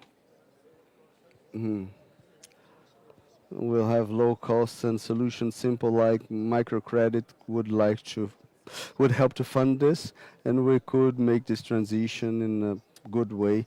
This can be a very clear example where you have a foundation interested, where the foundation, Melinda Gates Foundation, maybe energy companies, so microcredit and solar photovoltaic panels. I'm just teasing you up again. The contributions in that panel are the last ones. I would leave you free for for your activities.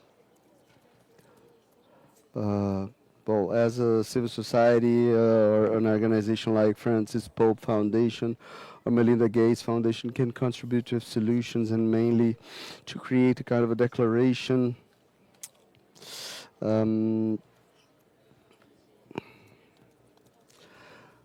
where we can have a result, an outcome, not just have words. Let's change words into deeds, putting people in the core, making those people to be brilliant minds, to find brilliant solutions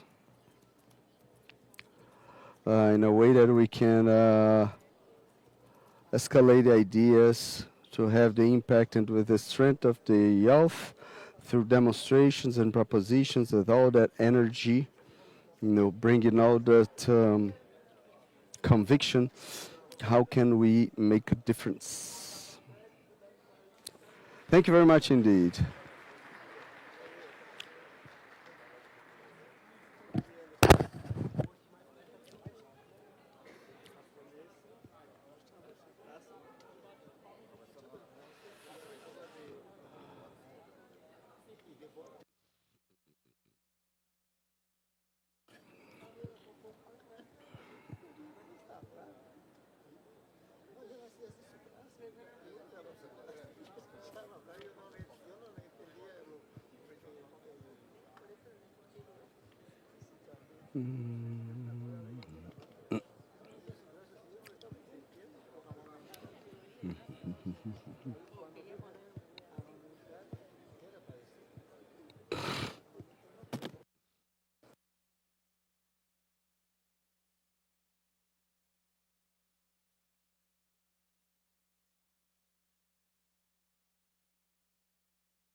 Good afternoon, everyone. We are about to have the last lecture of the day. A gente vai assistir um vídeo de 3 minutos e aí a gente vai ler a declaração do Ceará, que é o resultado final desses 2 dias, né, falando sobre transição energética. E aí vamos fechar o evento. Eu agradeço antecipadamente pela sua paciência. Vamos assistir ao vídeo e, por favor, vamos fazer, logo após o vídeo, as palavras finais, ok?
Bom, essa parte eu vou falar em espanhol. I will talk this in Spanish, this part. And after 2 days reunited here, we've had the luck to count on 114 lecturers and moderators. We've had several organizations, international organizations, BIRD, Organization of the American States, schools, CAF, and other banks, etc. We've had the presence of 7 countries here, and the presence of 24 countries of different companies, different entities and organizations. The final result of those 2 days of work as a concrete result to position the state of Ceará internationally to take clear measures in terms of energy transition. We call this Declaration of Ceará, and at this moment we will read it in the 3 official languages of the event, Spanish, English, and Portuguese. Once read, we would like to invite some of you present here for you to sign this document, to have a last picture, and may this serve to adhere to this declaration and to have the commitment of all the entities to adhere to this commitment. We, the participants of the summit celebrated in Ceará in 28 and 29 of November 2024, we've reunited the goal to approach the challenges and the opportunities of transition for a more sustainable energy future. We declare, we recognize that climate urgence demands immediate actions to reduce the emissions of greenhouse effect gas and to limit the global temperature according to the goals of Paris. The energy transition is the benefit in all the communities, especially the most vulnerable.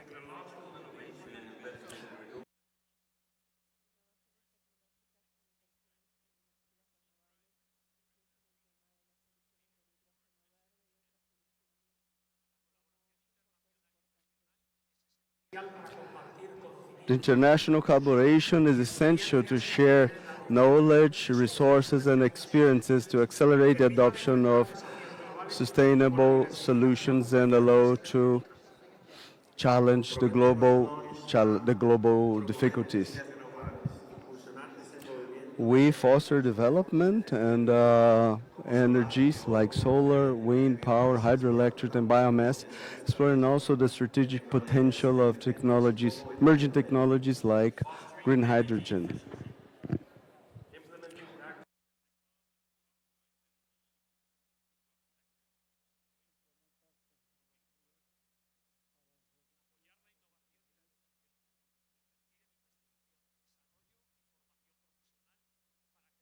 To invest and to promote access to advanced technology and to generate green jobs. To guarantee a fair transition and to guarantee that sustainable remains be inclusive, offering supports and to all the communities and workers.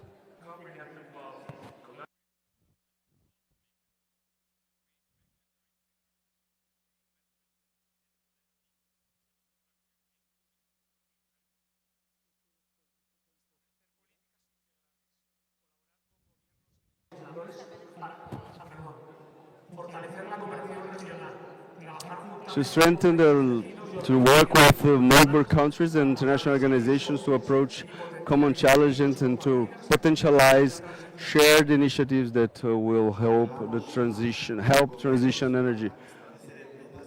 We ask the governments to clear policies and to foster energy and to protect the environment.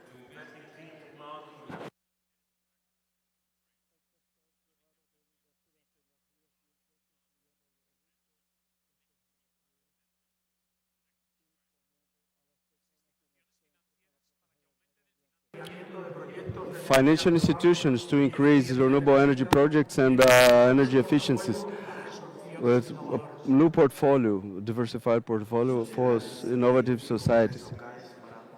Civil society and local communities to participate actively in the decisions and to promote sustainable practices in their territories.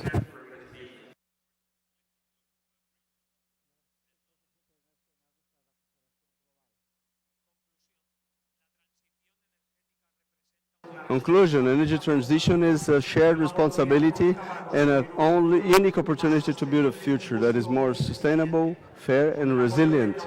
With the support of the technological innovations and emerging solutions like green hydrogen, we can advance to energy systems that answers to the climate changes and economic challenges. May we transform our economies to benefit the future, the current and future generations. Signed in Ceará, Brazil, 29th of November, 2024.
I'd like to call Mrs. Secretary of State, Mr. Pablo Gabutin.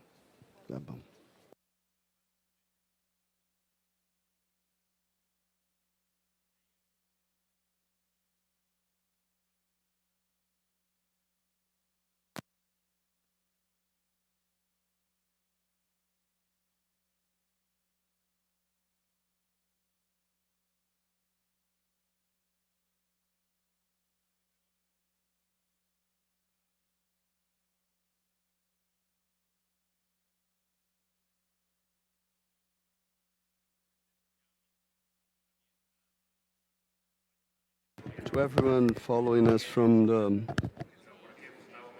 Gustavo Medel. Gustavo.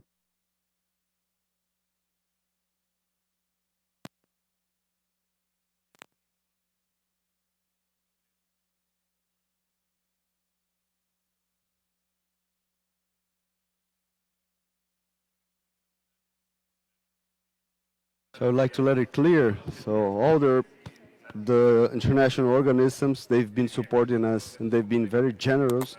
Complex processes that may pass internally. I'd like to thank the presence of Banco Mundial and other banks and other entities of funding. Four of the most important institutions that we have in this continent.